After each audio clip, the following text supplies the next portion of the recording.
Yes. Yes, perfect. Yes. हाय पट्या. Hello, हाय, नमस्कार.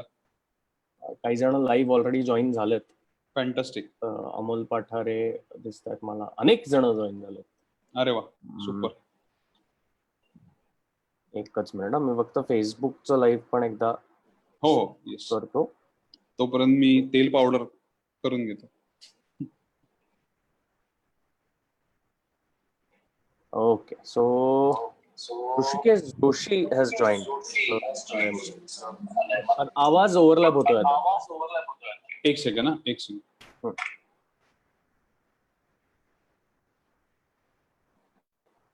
प्रणिता जुन्नरे असं म्हणते, से हाय टू मी.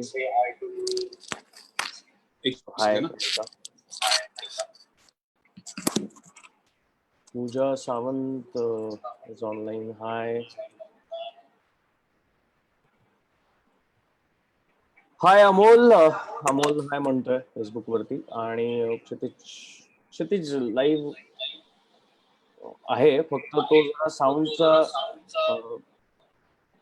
काहीतरी सोल्युशन काढेपर्यंत आपल्याला होल्ड करावं लागेल. पण तोपर्यंत जर तुम्हाला क्षितिज पटवर्धन यांना काही प्रश्न विचारायचे असतील लेखनाबद्दल, त्याच्या एकंदरीत प्रोसेस बद्दल, तर प्लीज प्रश्न आत्ताच कमेंट्स मध्ये लिहा, म्हणजे मला ते आमचं कॉन्व्हर्सेशन सुरू झाल्यानंतर विचारता येतील.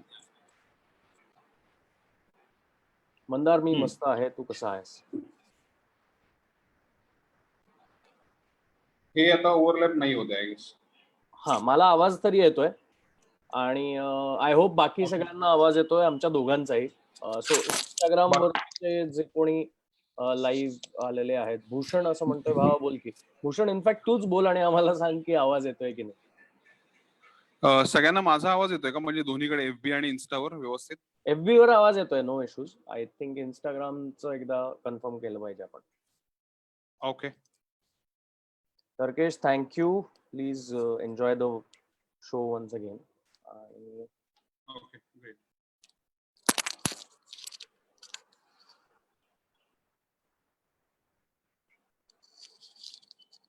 ओके, माझा इंस्टावर येत नाहीये असं आता म्हणणं आहे लोकांचं.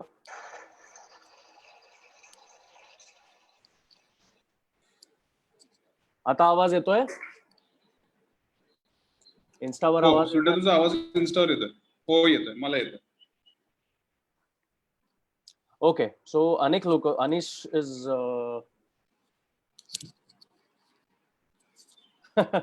एकच मिनिट थांब. जनरेटर बंद करा असं लिहिलंय कोणीतरी. हेमंत डोमे खरं खरं खरं सांगतोय असं म्हणतोय. काय आवाज येतोय की नाही? अच्छा, माझाही फॅन बंद करायला सांगितलंय कोणीतरी. फॅनचा आवाज करतो करतो करतो.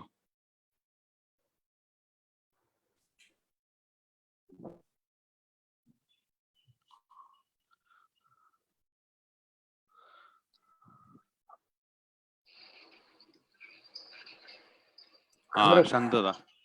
खूप खरखर येतोय असं म्हणणं आहे लोकांचं. अच्छा, मला वाटलं. आता आला, आता आला. हॅलो, आता येतोय आवाज?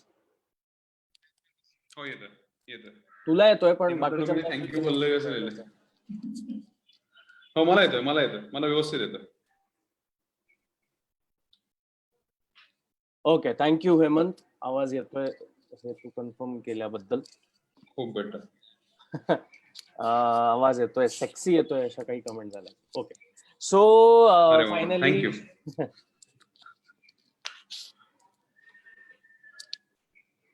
ओके, सो क्षितिज, सॉरी तुला फॅन बंद करावा लागलाय, तुला घामाच्या धारा लागणार आता. नाही, ठीक आहे, दॅट्स ओके, दॅट्स ओके. पण थँक्यू, तू फायनली ऍग्री झालास पडद्या मागचं मध्ये गप्पा मारायला. आणि स्टार्ट ऑफ विथ, मी अनेक जणांना इथे सांगतो की आम्ही फक्त निखिल नेरुरकर असं म्हणतात, खूप फॅन्स आहेत इथे. टू स्टार्ट ऑफ विथ, आम्ही फक्त तुझी लेखक म्हणून साईड याच्यावरती नाही बोलणार आहोत. तू गीतकार म्हणून सुद्धा अनेक गोष्टी आज बोलणार आहेस. हो, येस.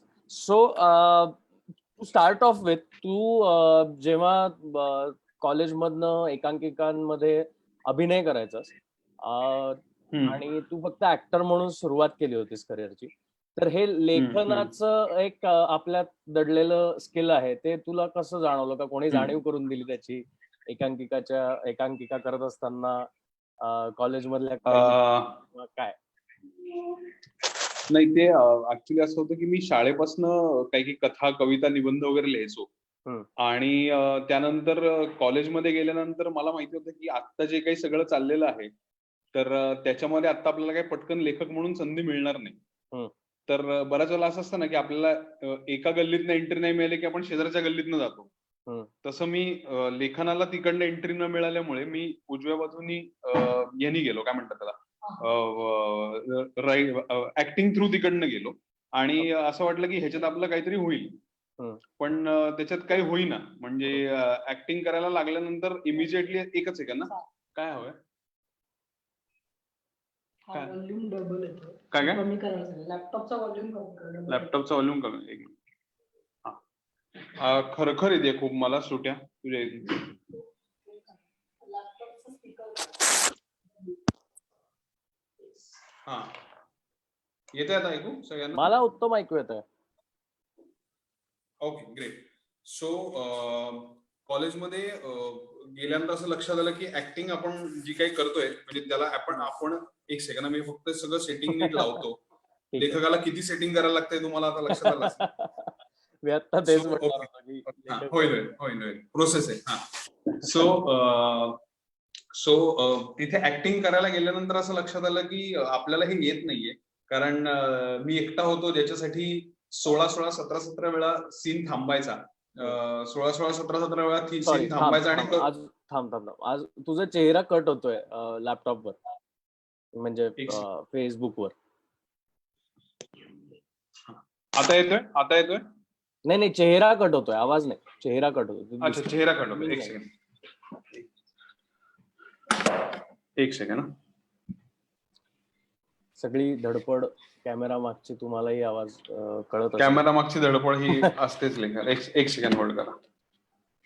विघ्नेश, सध्या सगळं बंद आहे, त्यामुळे कोणत्याही सिरियलचं शूटिंग चालू नाहीये.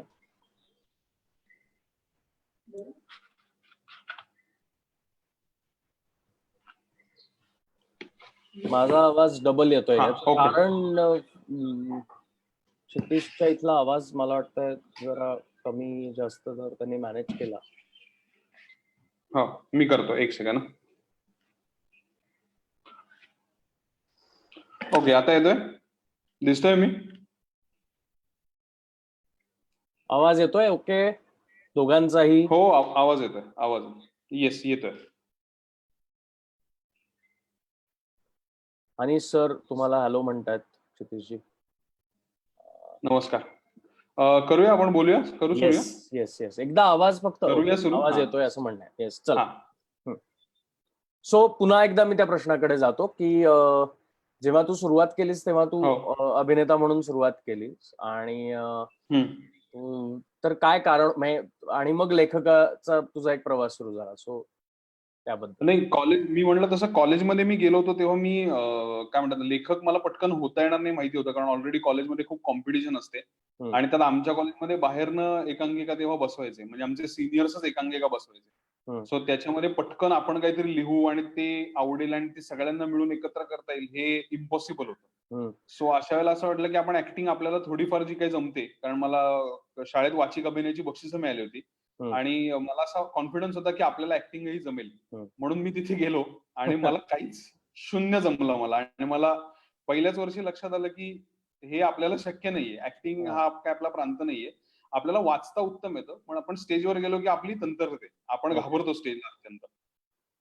पण झालं असं की आमच्या कॉलेजमध्ये माझ्या इतका असा धिप्पाड दिसणारा आणि काय म्हणतात त्याला, बेसचा आवाज असलेला मुलगा नसल्यामुळे तशा रोल्सला फक्त मला विचारलं जायचं आणि मग घोटून तालमी करून मला ते रोल दिले जायचे. आणि त्या दरम्यान माझी हेमंतची ओळख झाली आणि डायरी ऑफ अण्णा फाटक नावाचं नाटक होतं, अनेक जणांना ती एकांकिका अजूनही आठवत असेल. सो त्याच्यामध्ये आम्ही खूप चांगले मित्र झालो आणि तिथनं मग हळूहळू असं वाटायला लागलं की स्वतःची पण एकांकिका कधीतरी आपण लिहून बघावी. आणि तेव्हा आजूबाजूला खूप धुरंधर लोक होती. प्रवीण तरडे, सौरभ पारखे, योगेश सोमण, या सगळ्यांच्या एकांकिका तेव्हा इंटर कॉलेजला सॉलिड गाजायच्या. सो त्यांच्या एकांकिका बघत बघत असं वाटलं की कधीतरी आपण एकांकिका लिहू शकू. आणि ज्या काही मी एकांकिका लिहिल्या त्या 9 एकांकिकांचे सगळे मिळून 9च प्रयोग झाले. त्या लोकांना अजिबात आवडल्या नाही. लोकांनी खूप प्रचंड मारली त्या एकांकिकांची. आणि त्यांना मला लक्ष आलं की नाही, हे पण काही आपल्याला जमणाऱ्यातलं काम नाही, कारण हे खूप अवघड असतं. आणि त्यावेळेला अगदी खरं सांगायचं ना तर एकांकिकांचा फॉर्म पण खूप भारी होता. म्हणजे आता जशा एकांकिका असतात त्यापेक्षा खूप वेगळं काहीतरी सांगणाऱ्या, टेक्नॉलॉजी वाईज तेव्हा ज्या नवीन गोष्टी येत होत्या त्या मांडणाऱ्या, फॉर्म वाईज नवीन सांगणाऱ्या अशा एकांकिका सुंदर येत होत्या. आणि त्याच्यात मला कुठे स्वतःला प्लेसच करता येणार रायटर म्हणून. पण त्यातनं भूक जिवंत राहिली आणि त्यातनं मग नंतर लक्षात आलं की ह्यातनं आपण हळूहळू अजून काहीतरी लिहू शकतो.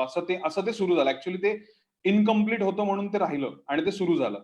जर ते तिथं काहीतरी बक्षीस मिळालं असतं तर कदाचित थांबलं असतं. मे बी मला वाटतं तू पहिला असशील असा पट्या की ज्यांनी ऍक्टिंगचा लेखनासाठी म्हणून उपयोग केला. कारण बरेच जण उलटा प्रवास करतात, ऍक्टर होण्यासाठी वेगवेगळ्या गोष्टी करून या क्षेत्रात यायचा प्रयत्न करतात. पण मला वाटतं तू लेखनासाठी म्हणून ऍक्टिंगचा उपयोग केलास. तू पहिला असा माणूस असेल.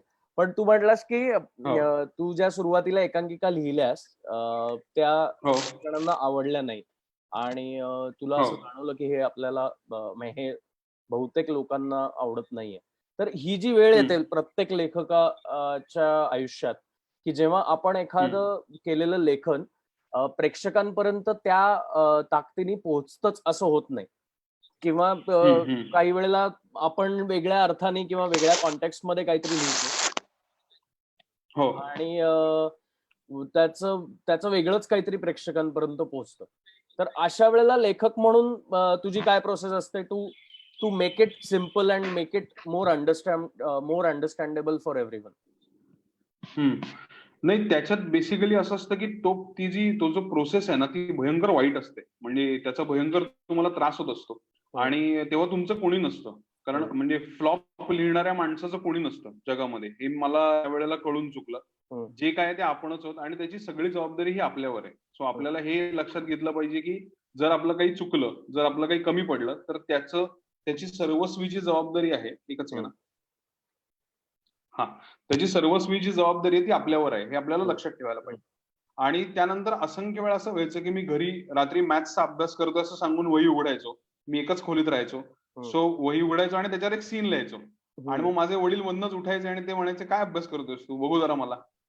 आणि ते बघायचे तर मी काहीतरी सीन लिहिलेला असायचा. मग ते उठायचे आणि तो सीन फाडून टाकायचे आणि ते म्हणायचे, तुला अभ्यास करायला सांगितलं ना, तू अभ्यास कर. तर त्यांनी ना कुठेतरी असं वाटायला लागलं की नाही यार, आपण अभ्यास पण करू, कारण मी नापास झालो होतो तेव्हा. अभ्यास पण करू पण आपण लिहू पण. आपल्याला लिहायला आवडतं. आणि हे आपल्याला तेव्हा मी खूप प्रवीणच्या इन्फ्लुएन्स खाली, समीरच्या इन्फ्लुएन्स खाली, सौरभच्या इन्फ्लुएन्स खाली खूप तशा एकांकिका लिहायचा प्रयत्न केला. आणि त्या मिझरेबल होत्या. म्हणजे त्या दणादणा आपटल्या. त्या सगळ्या एकांकिकांमध्ये हेमंत माझा हिरो होता माझ्या एकांकिकांमध्ये. आणि तो एकटाच चांगलं काम करायचा, त्याला बक्षिसं मिळायची, पण एकांकिका रद्दड असायची. पण मी म्हणलं तसं की त्यावेळेला हे लक्षात आलं की रायटिंग ही अत्यंत प्रायव्हेट प्रोसेस आहे. म्हणजे मला आठवते की पुण्यातली जी समन्वय संस्था आहे, ज्यात आज माझे खूप मित्र आहेत, त्यांच्या एका सेशनला मी गेलो होतो. आणि तेव्हा ते सगळे अतिशय नावाजलेली लोक होती. सगळे अत्यंत वाचणारे होते, सगळे दुबेजींचे शिष्य होते. आणि त्या संदेशच्या बंगल्यामध्ये मला बोलवलं होतं आणि मी तिथे माझी एकांकिका वाचली होती पहिल्यांदा. तर ती वाचल्यानंतर ना एक शांतता पसरली होती, कुणीतरी मेल्यासारखी. म्हणजे सन्नाटा पिन ड्रॉप सायलेन्स पसरला होता. आणि ती एकांकिका 4 काळांबद्दल होती. सत्ययुग, त्रेतायुग, द्वापारयुग, कलयुग वगैरे असं ते या झोन मधलं होतं. मागे पडदे लावलेले वगैरे असं सगळं, यम असतो वगैरे असं सगळं. तर त्या काळामध्ये मला त्या गोष्टींनी खूप फॅसिनेट व्हायचं आणि ती लोक बोललीच नाहीत माझ्याशी पुढे 15 मिनिटं. आणि मी तसाच निघून आलो आणि मला लक्षात आलं की हे अपमानाचं जिणं आपल्याला सहन करायला लागणार जर आपल्याला रायटर व्हायचं असेल तर. आणि मला असं वाटतं की सगळ्यात महत्वाची गोष्ट मी शिकलो की मी स्वतःकडनं कधी अपेक्षाच ठेवली नाही की मी लेखक होईल. म्हणजे मला अजूनही माझ्याकडनं ती अपेक्षा नाहीये की मी चांगलं लिहू शकतो. आणि मला असं वाटतं की दरवेळेला म्हणून मी स्वतःला प्रूव्ह करत राहतो की नाही, मला चांगलं लिहिता येऊ शकतं. कदाचित आपल्याला ही एक स्क्रिप्टही चांगली लिहिता येईल. मला असं वाटतं की तो जो मूळ गाभा आहे ना, आपल्याकडे बऱ्याच जणांचं जर तू पाहिलंस तर त्यांना पहिल्याच गोष्टीला त्यांना लेखक म्हणून मान्यता मिळते, ते प्रस्थापित होतात. तसं माझ्या बाबतीत अजूनही होत नाही बऱ्याच वेळेला, आणि मला त्याची मजा वाटते, मला ते आवडतं. कारण ज्या क्षणी मला लोक माझ्या कामापेक्षा नावाने ओळखायला लागतील ना, त्या क्षणी डिफीट व्हायला लागेल असं मला वाटतं. पण तुला आता पट्या बऱ्यापैकी तुझ्या नावाने ओळखतात आणि तू बऱ्यापैकी हो. लोकांमध्ये नोन आहेस. पण आता तू असं म्हणलास की हो. सॉरी, इथे एक प्रश्न आलाय, तो थोडासा हो. जवळपास जाणार आहे या प्रश्नाच्या, म्हणून मी तुला विचारतो. हो. त्यांनी विचारलंय हो. की लेखकांनी काही काळ लिहिल्यानंतर ब्रेक घेतला पाहिजे, असं तुला वाटतं का? हो. हो, ब्रेक घेतला पाहिजे ना. हे बघा, मला असं वाटतं लेखकाला ब्रेक करणाऱ्या ऑलरेडी खूप गोष्टी असतात. म्हणजे त्याचं कॉन्सन्ट्रेशन ब्रेक करणारी गोष्ट असते, त्याची एक फॅमिली असते जी आयदर सपोर्टिव्ह असते किंवा नसते, त्याचं एक वेगळं करिअर चालू असतं. सो या सगळ्यामध्ये लेखन ही एकमेव खजिना आहे जो तुमच्या उराशी तुम्ही कवटाळून घट्ट बसलेला असता. त्यामुळे तुम्ही त्याच्याकडे जर तसं पाहिलं ना, तर मग तुम्ही आणि लेखन हा एक रोमॅन्स असतो आयुष्यामध्ये. तर तो रोमॅन्स कायम स्वतःमध्ये जिवंत ठेवायचा, असं हे माझं तत्वज्ञान आहे लेखनाच्या बाबतीत. की तो रोमॅन्स तुम्ही जिवंत ठेवलात ना, तर मग तुमच्या सगळ्यात त्याची मोठी गोष्ट काय, ते तुमच्याकडनं कोणी काढून नाही घेऊ शकत. माझ्या घरात पैसे आहेत तर कोणीतरी दरोडा टाकू शकतं, माझ्याकडे कपडे आहेत तर कोणीतरी चोरू शकतं. माझ्याकडे लिहायचं टॅलेंट आहे हे कोण घेणार माझ्याकडनं, आणि का घेणार? ते माझ्याकडेच आहे. ते मी कसं शार्प करतोय, कसं होन करतोय, याच्यावर सगळा खेळ आहे. त्यामुळे ब्रेक घेणं हे गरजेचंच आहे. महेश एलकुंचवारांचं एक वाक्य मी कालच माझ्या सेशनमध्ये सांगितलं की एखाद्या लहान मुलाला जसं तो पूर्ण दिवस खेळतो आणि मग त्याची आई घरात बोलवते तिन्ही सांजेला, तसं मला लेखनाने जगण्यातनं बोलवावं आणि माझ्याकडनं लिहून घ्यावं आणि परत मला जगण्यात पाठवून द्यावं. त्यामुळे लेखन हा जगण्याचा 10 किंवा 20% भाग आहे, ते तुमचं जगणं नाही.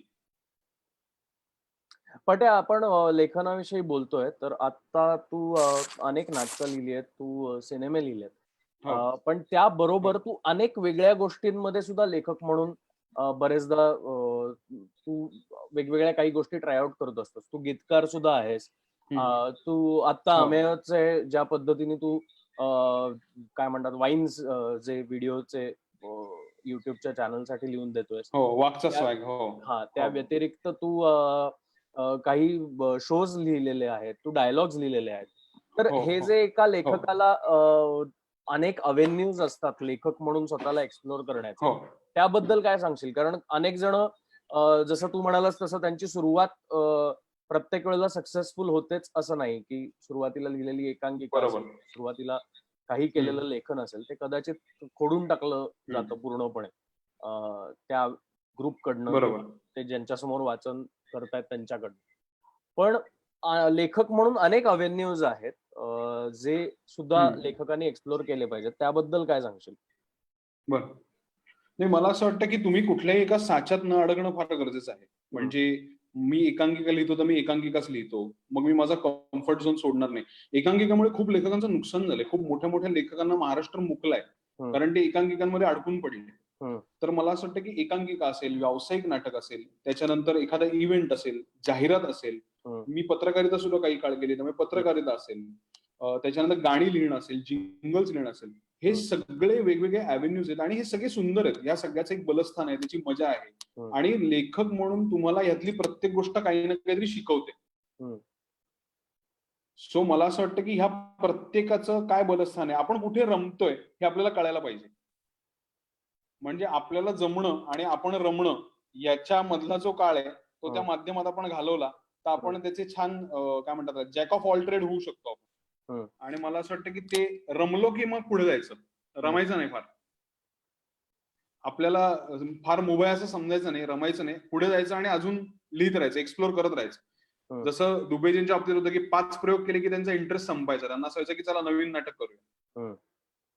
तसं तुमचं हिट फ्लॉप होतंय काय होतंय ह्याचा विचार न करता तुमचं पुढचं काम काय आहे आणि त्याच्यात काय मजा येणार आहे, त्या प्रोसेसमध्ये काय नवीन शिकायला मिळणार आहे ह्याची मजा घ्यायला पाहिजे असं मला वाटतं.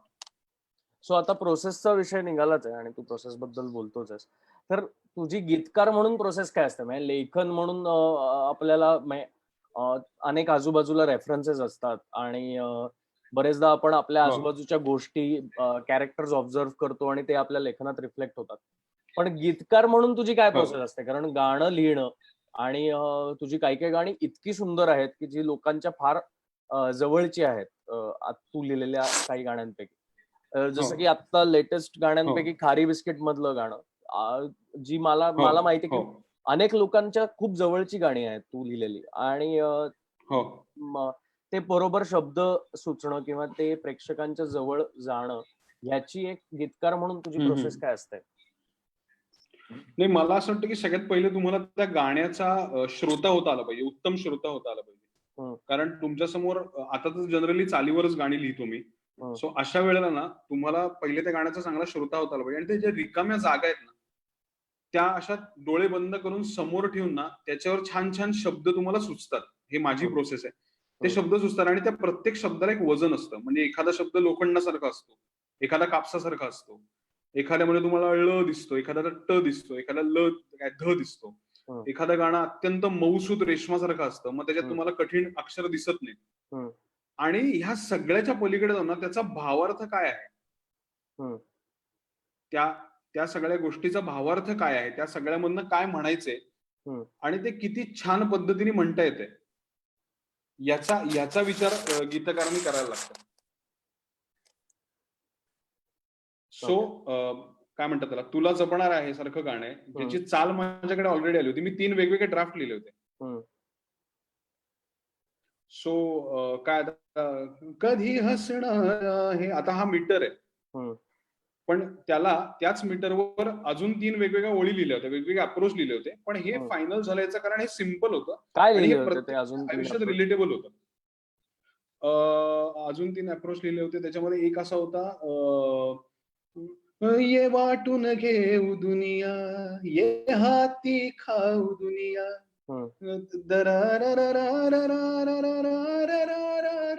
दुनिया. ती दुनिया ही त्यातली फेज होती की आपण दोघं अर्धी अर्धी वाटून खाऊ, जी काय आपलं आयुष्य आहे ते.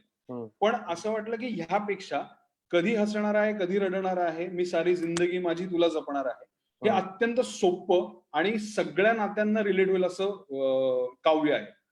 त्यामुळे मग ते फायनल झालं. ओके. इंस्टाग्रामवर खूप म्हणजे त्याच्यात डिस्टर्बन्स, एक मला तुला सांगायचंय. एकच सेकंड पडे. हा. इंस्टाग्रामवर खूप डिस्टर्बन्स Yes. येतोय असं लोकांचं म्हणणं आहे. तर जे कोणी इन्स्टा Okay. लाईव्ह वर जॉईन झालेत त्यांना मी रिक्वेस्ट करतो की फेसबुक लाईव्हला तुम्ही जॉईन होऊ शकता. आम्ही सेम सेशन फेसबुकवर सुद्धा कंटिन्यू करतो. बरोबर. अजिबात डिस्टर्बन्स नाहीये. हो. सो ज्यांना इन्स्टावरती बघायचा प्रॉब्लेम येतोय त्यांनी प्लीज फेसबुक लाईव्हला जॉईन व्हा. Sorry, continue. आणि आता फेसबुक इन्स्टा एकाच कंपनीने घेतलं ना आता, त्यामुळे खास नाहीये. फेसबुकनेच इन्स्टा विकत घेतलाय. हा, मग ठीक आहे, म्हणजे जाऊ शकतात दुसऱ्या ह्याच्यावर. ठीक आहे.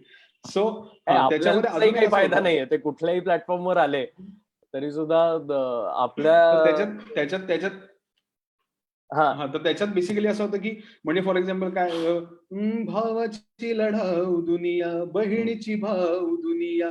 सो हा झोन त्याच्यामध्ये होता, त्या पहिलं जे काही मी लिहिलं होतं ते. पण नंतर ते तुम्हाला स्क्रॅप करायला लागतं. तो जसा ड्राफ्ट तुमचा बदलतो तसं तुम्हाला ते स्क्रॅप करून अजून पुढे तुम्हाला जायला लागतं. तर अशा अनेक गाण्यांच्या आधीची व्हर्जन्स पण माझ्याकडे आहेत. जसं धागा धागाचं एक व्हर्जन मी लिहिलं होतं, किंवा मोहिनीचं एक व्हर्जन होतं, किंवा अजून काय काय व्हर्जन्स होती. पण जेव्हा त्याच्यामध्ये दिग्दर्शक येतो, जेव्हा त्याच्यामध्ये संगीतकाराचं म्हणणं येतं, तेव्हा मग तुम्ही अजून सिम्प्लिसिटीकडे जाता, अजून खोदकाम त्याच्यामध्ये सुरू होतं. सो 8वा 9वा 10वा ड्राफ्ट कुठेतरी तो अचीव्ह केला जातो. तुला चालीवर गाणं लिहिणं जास्त सोपं वाटतं का आधी गाणं लिहून मग नंतर त्याला लावणं?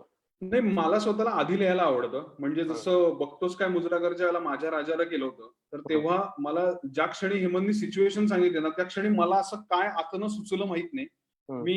माझी सवय असे की मी जीमेल माझं उघडतो आणि ड्राफ्ट मध्ये मेल लिहितो स्वतःला त्या गाण्याचा, आणि मी इमिजिएटली एक कविता लिहिली तिथे, ज्याचा एंड माझ्या राजाला असा होता. आणि तिथल्या तिथे ती लिहून झाली आणि हेमंतने ऐकली आणि तो म्हणला, अरे फार सुंदर आहे, ह्याचं आपल्याला गाणं करायचंय, म्हणजे हे आपल्याला गीत या फॉर्मॅटमध्ये करायचंय. ओके.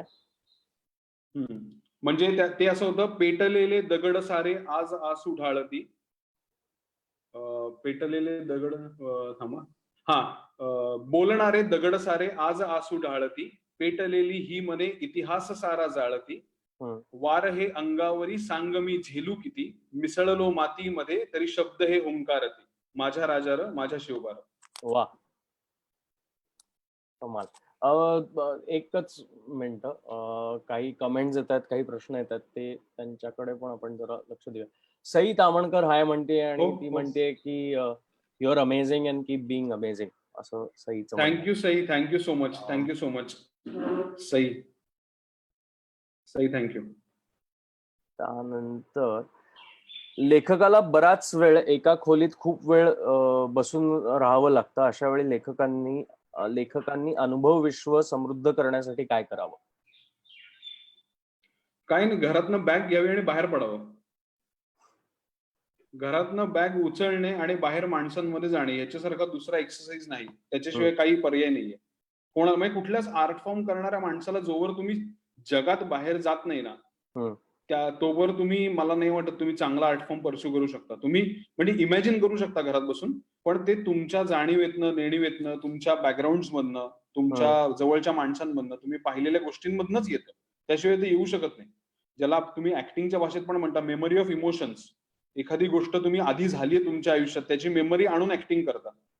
ते काय आहे, तर तुम्ही कुठेतरी ते अनुभवलंय. त्यामुळे अनुभव विश्व जर एवढं असेल तर कामही तेवढंच होणार. अनुभव विश्व मोठं पाहिजे.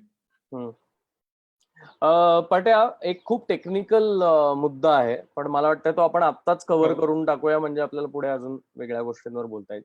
की अनेक लेखक आहेत जे बरेचदा ज्यांना रजिस्ट्रेशन कुठे करायचं, कसं करायचं, काय करायचं स्वतःच्या लेखनाचं हे माहीत नसतं, आणि अनेक चांगल्या चांगल्या कल्पना काही जण त्याचा विचार करतात किंवा त्यांच्या डोक्यात ती आयडिया येते, पण रजिस्ट्रेशन ह्या प्रोसेसकडे जात नाहीत. आणि एक लेखन स्वतःचं रजिस्टर करणं याचं महत्व काय आहे आणि ते कसं करू शकतात लोक, याबद्दल काहीतरी जर तू डिटेलमध्ये सांगू शकलास तर आय एम शुअर बरेच जण इथे जे नवीन लेखक आहेत त्यांना त्याचा उपयोग होईल.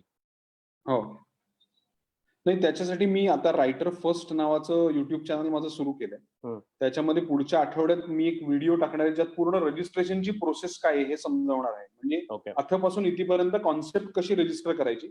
सो त्या युट्यूब चॅनलला सबस्क्राईब करून लोकांना कळू शकतं की ही रायटिंगची प्रोसेस आहे, रजिस्ट्रेशन करायची, आणि अशी तुमची कॉन्सेप्ट सिक्युअर होते, रजिस्टर होते.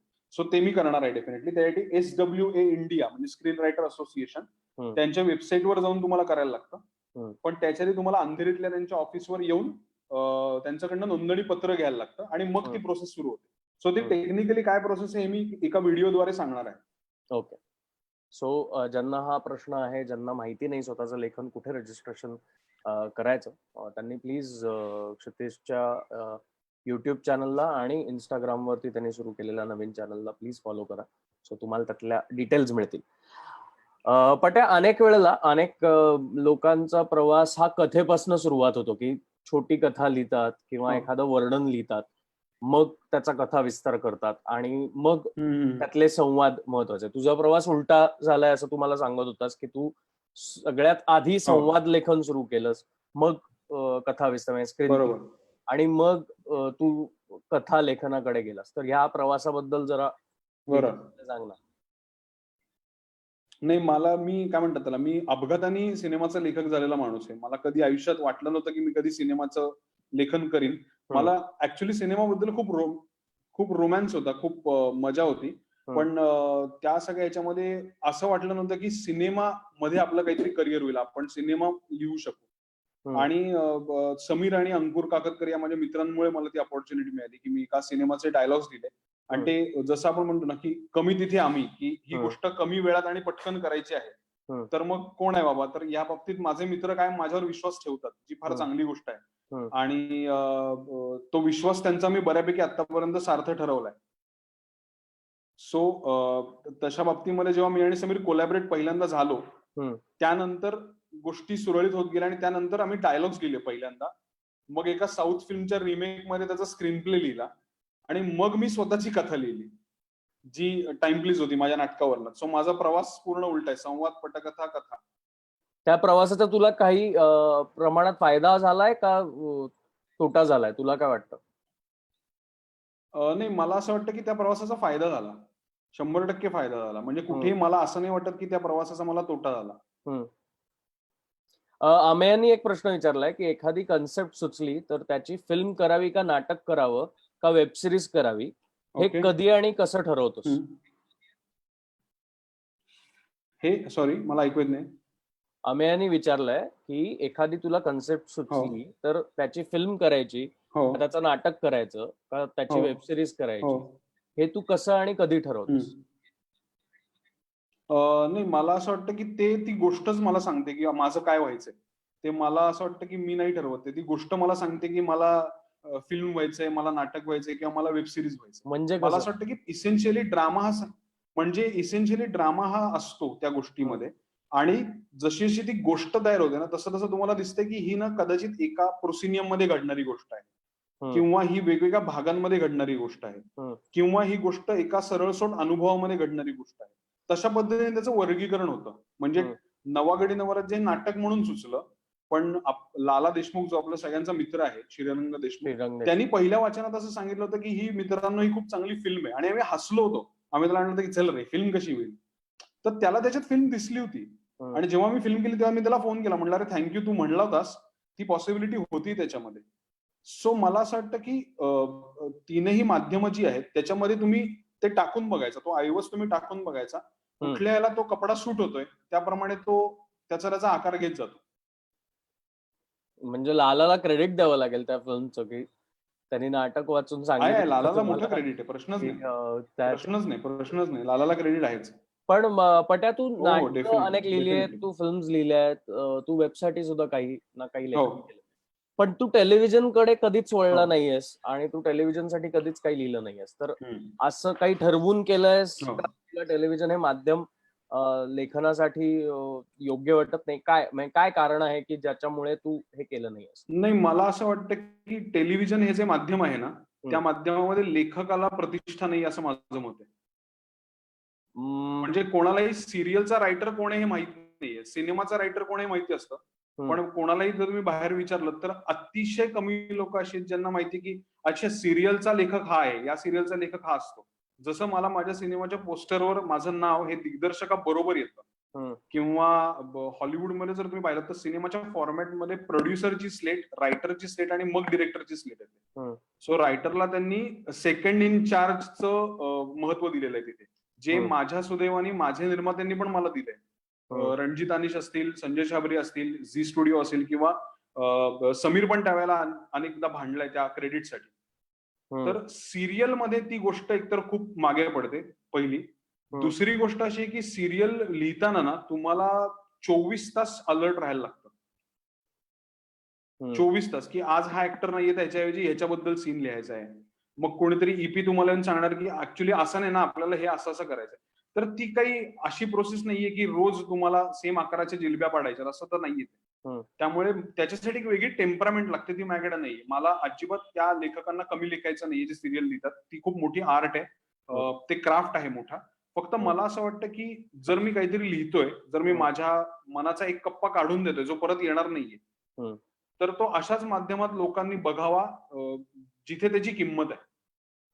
पण मला हे समाव पटत नाहीये पट्या की प्रतिष्ठा नाहीये म्हणून टीव्हीचं लेखन, वाद घालायचा म्हणून नाही, पण प्रतिष्ठा जास्त तसं बघितलं तर टीव्ही लेखनामध्ये चिन्मय मांडलेकर अनेक वर्ष मालिका लिहितायत आणि चिन्मय दादा याचं कारण असं आहे की चिन्मयचा चेहरा लोकांना माहिती आहे ऍज अ ऍक्टर म्हणून, आणि लोकांना हे माहिती की त्यांनी लिहिलेला आहे. जितेंद्र गुप्ता आहेत, अजून अनेक लेखक आहेत ज्यांची बरोबर आहे, नावं लेखकांना, पण प्रतिष्ठा मला विचारते की लेखक म्हणून प्रतिष्ठा महत्वाची होते का एका पॉइंट नंतर?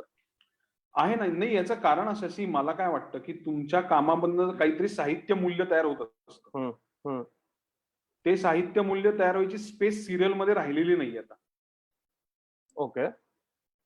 आता सिरियलच्या रायटिंग मध्ये ती स्पेस अत्यंत कमी राहिली, खूप कमी. म्हणून तू बघ ना, अनेक लोक कॉमेंट काय करतात की अरे गंगाधर टिपरे सारखी सिरियल परत आणा, आभाळ माया प्रपंच सारखी सिरियल कुठे गेली, अमुक अमुक सर. याचं कारण त्या लिखाणामध्ये जे एक प्रकारचं साहित्य मूल्य होतं तसं साहित्य मूल्य आता लोकांना त्या रायटिंग मधनं मिळत नाहीये किंवा कमी मिळतंय. तर इन दॅट केस मला स्वतःला असं वाटतं की 90 दिवसानंतर म्हणजे एखाद्या गोष्टीचे पैसे 90 दिवसानंतर मिळून प्लस त्याच्यामध्ये साहित्य मूल्य असणारे का नसणारे हे माहित नाही आपल्याला, प्लस आपल्याला ईपी सांगणारे की ऍक्च्युली हा सीन कसा लिहायचा, प्लस आपल्याला माहित नाही की आज सेटवर कोण नट असणार आहेत आणि त्याप्रमाणे ते सगळं बदलायचंय, प्लस दर गुरुवारी टीआरपी येतो त्याच्यावर ठरणार आहे की हा ट्रॅक बरोबर आहे का नाहीये. या सगळ्या गोष्टी सांभाळत स्वतःचं लिखाण मॅनेज करणं हे माझ्यासाठी इम्पॉसिबल. म्हणजे मला असं वाटतं यापेक्षा मी अत्यंत प्रायव्हेटली स्वतःचा सिनेमा, नाटक हे छान परस्यू करेन, हे मला जास्त चांगलं पण त्या उलट मला उलट असं वाटतं की जर चांगला लेखक म्हणून तुला हे साहित्य मूल्य टेलिव्हिजनवरती ऍड करायला मिळणार असेल तर ते तू करावंच असं नाही वाटलं का कधी? नाही, मी तशी ऑफर हे केलेली आहे. म्हणजे तशी गोष्ट मी ऍक्सेप्ट केली की मी 100 एपिसोडची गोष्ट घेऊन येतो, त्याच्यात एकही बदल होणार नाही हे सांगा, मग आपण करूया. तर तसं होत नाही, ते तुलाही माहिती की तसं होत नाही. समजा तिसऱ्या एपिसोडला रेटिंग कमी आलं ना तर चौथ्या ट्रॅक बदलतो. आणि ती मी तयार केलेली माणसं आहेत रे. ते उद्या वेडवाकडं वागायला लागले तर मला त्रास होणार, कारण मी त्यांची आई आहे. नाही, मला या निमित्ताने मला फक्त आता हा विषय निघाला म्हणून मला उलट आवडेल तुझ्यासारख्या लेखकांनी टेलिव्हिजन या माध्यमाकडे सुद्धा तेवढंच सक्षम माध्यम म्हणून पाहिलं, कारण त्यामुळे मलाही आवडेल. फक्त मी म्हटलं तसं की त्याच्यामध्ये जी लोक डिसाइडिंग अथॉरिटी आहेत ना, म्हणजे मी टेलिव्हिजनच्या 2-3 मीटिंग पूर्वी अटेंड केल्या होत्या आणि त्या प्रत्येकाची सुरुवात अशी व्हायची की 1 मिनिट, आपण नॉर्मल सिरियल नाही करत आहोत, हे पहिलं वाक्य मीटिंग मध्ये असायचं. आणि जेव्हा केव्हा बेसिक डेव्हलपमेंट व्हायची त्यानंतरचं वाक्य असं असायचं, बरं ऐक ना, ते थोडंसं आपल्याला ना एक रेटिंगच्या दृष्टीने त्याच्यात हे करायला लागेल. तर मला ते नाही पटत. मग तसं नाही होऊ शकत. मग 100 एपिसोड परदेशात जशा सिरीज असतात तशा 24 एपिसोड, 50 एपिसोड, 100 एपिसोड ह्या सिरीज मी सरळ सोड लिहितो, डेव्हलप करतो आणि मग देतो. मग त्या टेलिव्हिजनवर आल्या तर मला आनंदच होईल. अनिशनी याच संदर्भात एक प्रश्न विचारलाय, अनिश जोगने, की साहित्य मूल्य फिल्म मध्ये आहे आपल्या असं वाटतं? हो, आहे, डेफिनेटली 100% ओव्हरलॅप होतं. माझे हे बंद पडले, सॉरी. ओके, थोडासा व्हॉल्यूम ऍडजस्ट करता येईल तुला? हा ठीक आहे, मी याचा व्हॉल्यूम ऍडजस्ट करतो, 1 सेकंड. हा येस, बोल. अनिशने विचारलंय साहित्य मूल्य फिल्म मध्ये आहे का, मग असं वाटतं? हो, आहे, डेफिनेटली आहे. आणि साहित्य मूल्य फिल्म एक थोडीशी शॅडो. सो साहित्य मूल्य अशा पद्धतीने असं मला वाटतं की त्याच्यामध्ये ना तुम्ही तुमच्या पद्धतीने साहित्य मूल्य वाढवू शकता, जोपासू शकता. म्हणजे तुला सांगायला मला आवडेल की मी लिहिलेल्या इव्हेंटमध्ये मी कीर्तन, भारुड, गवळण यासारखे प्रकार लिहिले. हे तुला कुठल्या सिरियलमध्ये बघायला मिळतात? किंवा मी आता धुरळामध्ये एक अख्खाच्या अख्खा 5 मिनिटाचा सीन भारुडावर लिहिला, लोककलेवर लिहिला. आणि त्यावर प्रतिक्रिया अशा आल्या की हे ना याच्यात सिनेमात साहित्य आलं, जे फार छान वाटलं आम्हाला. तर अशी शक्यता मला आत्ताच्या मेनस्ट्रीम टेलिव्हिजनमध्ये कमी दिसते. तर ती सिनेमामध्ये डेफिनेटली आहे. आणि सिनेमामध्ये एक प्रकारचं साहित्य मूल्य तुम्ही जोपासू शकता, यावर माझा ठाम विश्वास आहे. जे मी फास्टर फेणेचं अडॅप्टेशन केलं, त्याच्यानंतर फास्टर फेणे ज्यांनी तयार केल्या त्या भारा भागवतांच्या फॅमिलीनी मला जेवायला बोलवलं आणि सांगितलं की आमच्या आबांचं जे काही साहित्य आहे ते तुम्ही सिनेमातून आणखीन एक स्टेप पुढे नेलं. तर आता ही खूप मोठी कॉम्प्लिमेंट आहे. आणि विदाऊट हॅमरिंग किंवा विदाऊट हॅम्परिंग इट्स काय म्हणतात लिटररी स्टेटस. तर मला असं वाटतं की सिनेमात तो स्कोप आहे. नाटकात तर साहित्य मूल्य म्हणजे नाटक हे माध्यमच मला वाटतं की त्या जसं आपल्याला खूप मोठी परंपरा आहे, वसंत कानेटकर असतील, विजय तेंडुलकर असतील, या सगळ्यांनी साहित्य मूल्य असणारी नाटकं दिली, जयवंत दळवी असतील. तर ती भावना, ती धारा पुढे न्यायला मला फार आवडेल असं मला वाटतं. ओके. आणि ह्याच्यात असं नाहीये की विनोदी नाटक याच्यात येत नाही. विनोदी नाटकात पण साहित्य मूल्य असतं, चांगलं असतं. त्याच्यात विनोदी किंवा गंभीर हा मुद्दा नाही. ओके. पर प्रसाद ओक यांनी अतिशय विनोदी कमेंट केलेली आहे. प्रोजेक्टच्या भल्यामध्ये तुझा हात असतो हे मान्य आहे, पण तो स्क्रीनवरनं काढू शकशील का असं? हो, काढतो. काय माझ्या आयपॅडला मान टाकते, त्यामुळे मी त्याची मान धरू नये. ठीक आहे. सॉरी, पण प्रसाद दादा, मला दिसला प्रसाद दादा हे बोलतो. हो, अगदी तो मला दिसतो, त्याच्या कॉमेंट मध्ये तो दिसतो मला, त्याचा चेहरा येतो असा पॉपअप होतो. बरं, आपण हा एक मला वाटतं हा वादाचा मुद्दा राहणारच आहे की तू टेलिव्हिजन आणि फिल्म बद्दल आता जे बोललायस की साहित्य मूल्याचा, हा मला वाटतंय एक वादाचा मुद्दा राहणारच आहे. आणि काही दिवसांनी मी चिन्मय मांडलेकरांची पण पडद्यामागचं मध्ये बोलणार, तेव्हा पण आम्ही हा मुद्दा डिस्कस करू. हो. पण आता आपण थोडस पुढे जाऊ. मला मॅथ्यू त्याप्रमाणे काहीतरी फुटलं का मागे? नाही, काही नाही, ओके, काही नाही. काय पडलं त्यावर नाटक असं एकदा बोलू म्हणाले होते थिएटरला गेल्यानंतर. एक नाटक चालू होतं आणि विंगर असा ब्लॅकआउट मध्ये आवाज आला. हा. कोणीतरी विचारलं काय पडलं, ते म्हणले नाटक. वा. तर बर, पण पट्या आता मला एक विचारायचं होतं की तू जेव्हा नाटक लिहितोस आणि जेव्हा ते प्रेक्षकांसमोर येतं आणि तुला असं वाटतं की ओके चला आता माझं मी मनापासून जे काही लिहायचा प्रयत्न करत होतो, सांगायचा प्रयत्न करत होतो, ते फायनली प्रेक्षकांपर्यंत पोहोचलं. हे जेव्हा प्रेक्षक तेवढ्याच संख्येने गर्दी करतात तुझ्या नाटकाला तेव्हा घडतं. पण सिनेमांच्या बाबतीत अजूनही अनेक वेळेला हे घडताना आपल्याला दिसत नाही की आपलं म्हणणं प्रेक्षकांपर्यंत पोहोचतंय. तर नक्की काय तुला वाटतंय की नक्की आपलं काय खरं तर चुकतं आहे? जसं काल अनिश म्हटलं की आपण थोडंसं स्टार ड्रिव्हन होण्याकडे जास्त लक्ष दिलं पाहिजे, कंटेंट ड्रिव्हन होण्याकडे. बरोबर. आणि तुझ्या मागच्या एका मुलाखतीत तू म्हटलं होतास की आपली इंडस्ट्री ही कंटेंट ड्रिव्हन आहे. तर तुला काय वाटतंय हे काय आहे? आपण कसं हे क्रॅक करू शकतो की जेणेकरून आपण प्रेक्षकांपर्यंत नीट पोहोचू शकतो? नाही, मला असं वाटतं की दोन्हीचा बॅलन्स असणं फार महत्वाचं आहे, जो आता हिंदीमध्ये आहे. की हिंदीमध्ये अस्सल देशी बनावटीच्या अस्सल भारतीय मातीतल्या कथा यांना परत मेनस्ट्रीम मध्ये एक मोठं स्थान आता मिळालंय, जर तू पाहू शकलास तर. म्हणजे आता स्त्री सारखी गोष्ट आहे, बधाई हो सारखी गोष्ट आहे, या गोष्टींना प्रचंड मोठा क्राऊड आहे. रोमॅन्टिक सिनेमा हिंदीमध्ये तसा आता रोमॅन्टिक स्पेसमध्ये राहिलेला नाहीये. या सगळ्या देशी पद्धतीच्या कथा हिंदीमध्ये अपील होतात, एक भाग. आणि दुसरीकडे अत्यंत स्टार स्टडेड सिनेमे पण येतात आणि तेही चालतात, की सिम्बा सारखा सिनेमा येतो किंवा अक्षय कुमारचे सिनेमे येतात, आमिर खानचा सिनेमा येतो. सो मला असं वाटतं की कुठलाही सिनेमा हा दोन्ही पद्धतीच्या सिनेमांवर तगून असतो. म्हणजे आपण असं म्हणणं की नाही फक्त कंटेंट ड्रिव्हन इंडस्ट्रीज पाहिजे, तर ते बरोबर नाही होणार. म्हणजे मला असं वाटतं की त्याच्यासाठी काही स्टार्स, काही बँकेबल नावं तयार होणं खूप गरजेचं आहे. म्हणजे ते भले खूप मोठे सुपरस्टार नसतील, पण किमान जसं आयुष्मान खुरानाबद्दल एक नोशन आहे की हा जेव्हा चित्रपट घेऊन येतो तेव्हा ह्याच्यात काहीतरी चांगलं असतं आणि तो मी थिएटरला जाऊन पाहायला पाहिजे. एवढी बँकेबिलिटी आपल्या नटांमध्ये तयार होणं खूप गरजेचं आहे. ज्या क्षणी ती तयार होईल, ज्या क्षणी त्याला चांगल्या कंटेंटची जोड मिळेल. मी नेहमी असं म्हणतो की it's about 3 C's: content, communication आणि कॉम्बिनेशन. सो त्याच्यामध्ये कंटेंट चांगलं असणं, त्याचं कम्युनिकेशन चांगलं असणं आणि कॉम्बिनेशन. सिनेमामध्ये कोण काम करतंय, त्यामध्ये कॉम्बिनेशन काय इंटरेस्टिंग आहे आणि त्या कॉम्बिनेशन मध्ये असं काय आहे की ज्याने मी घरातनं सगळं सोडून सिनेमा थिएटरमध्ये बघायला जाईल. या 3 C'चा विचार होणं खूप गरजेचं आहे. आणि जसं अनिश काल म्हणलं तसं की स्टार व्हॅल्यू असलेली लोक पाहिजेतच, त्याची गरजच आहे, डेफिनेटली आहे. अशी 4 ते 5 माणसं असतात ज्या तंबू म्हणजे ज्यांच्या खांबावर हा तंबू उभा राहू शकतो. आणि जर तुम्ही पाहिलं की आज मोठमोठे निर्माते आहेत, आता आनंद राय आहे की त्यांनी मोठे सिनेमे केले, पण असाच निर्माता मग तुंबाड सारखी एखादी अत्यंत नव्या वळणाची फिल्म बॅक करतो. ती तो कशामुळे करू शकतो? कारण तो मेनस्ट्रीम सिनेमा करतो आणि जो हिट होतो. त्यामुळे हे दोन्ही सिनेमे, दोन्ही पद्धतीचे सिनेमे, कंटेंट असेल किंवा स्टार ड्रिव्हन असेल, हे दोन्हीही एकमेकांच्या बरोबरीने नांदले पाहिजेत. त्यातच इंडस्ट्रीचं यश आहे. ओके. आणि दुसरं मला असं वाटतं, इन ऍडिशन टू दॅट, मला असं वाटतं की आपल्या मातीतल्या, अपरिहार्यपणे आपल्या मातीतल्या कथा सांगितल्या पाहिजे. म्हणजे तुम्ही गेल्या वर्षीचा हिरकणी बघा किंवा मुळशी पॅटर्न बघा किंवा काशीनाथ घाणेकर बघा, नाळ बघा.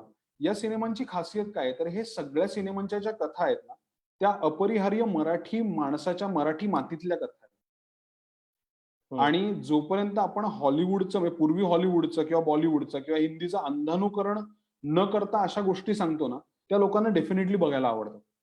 किंवा आनंदी गोपाळ सारखी गोष्ट आहे जी दणदणीत गेल्या वर्षी त्याला प्रतिसाद मिळाला.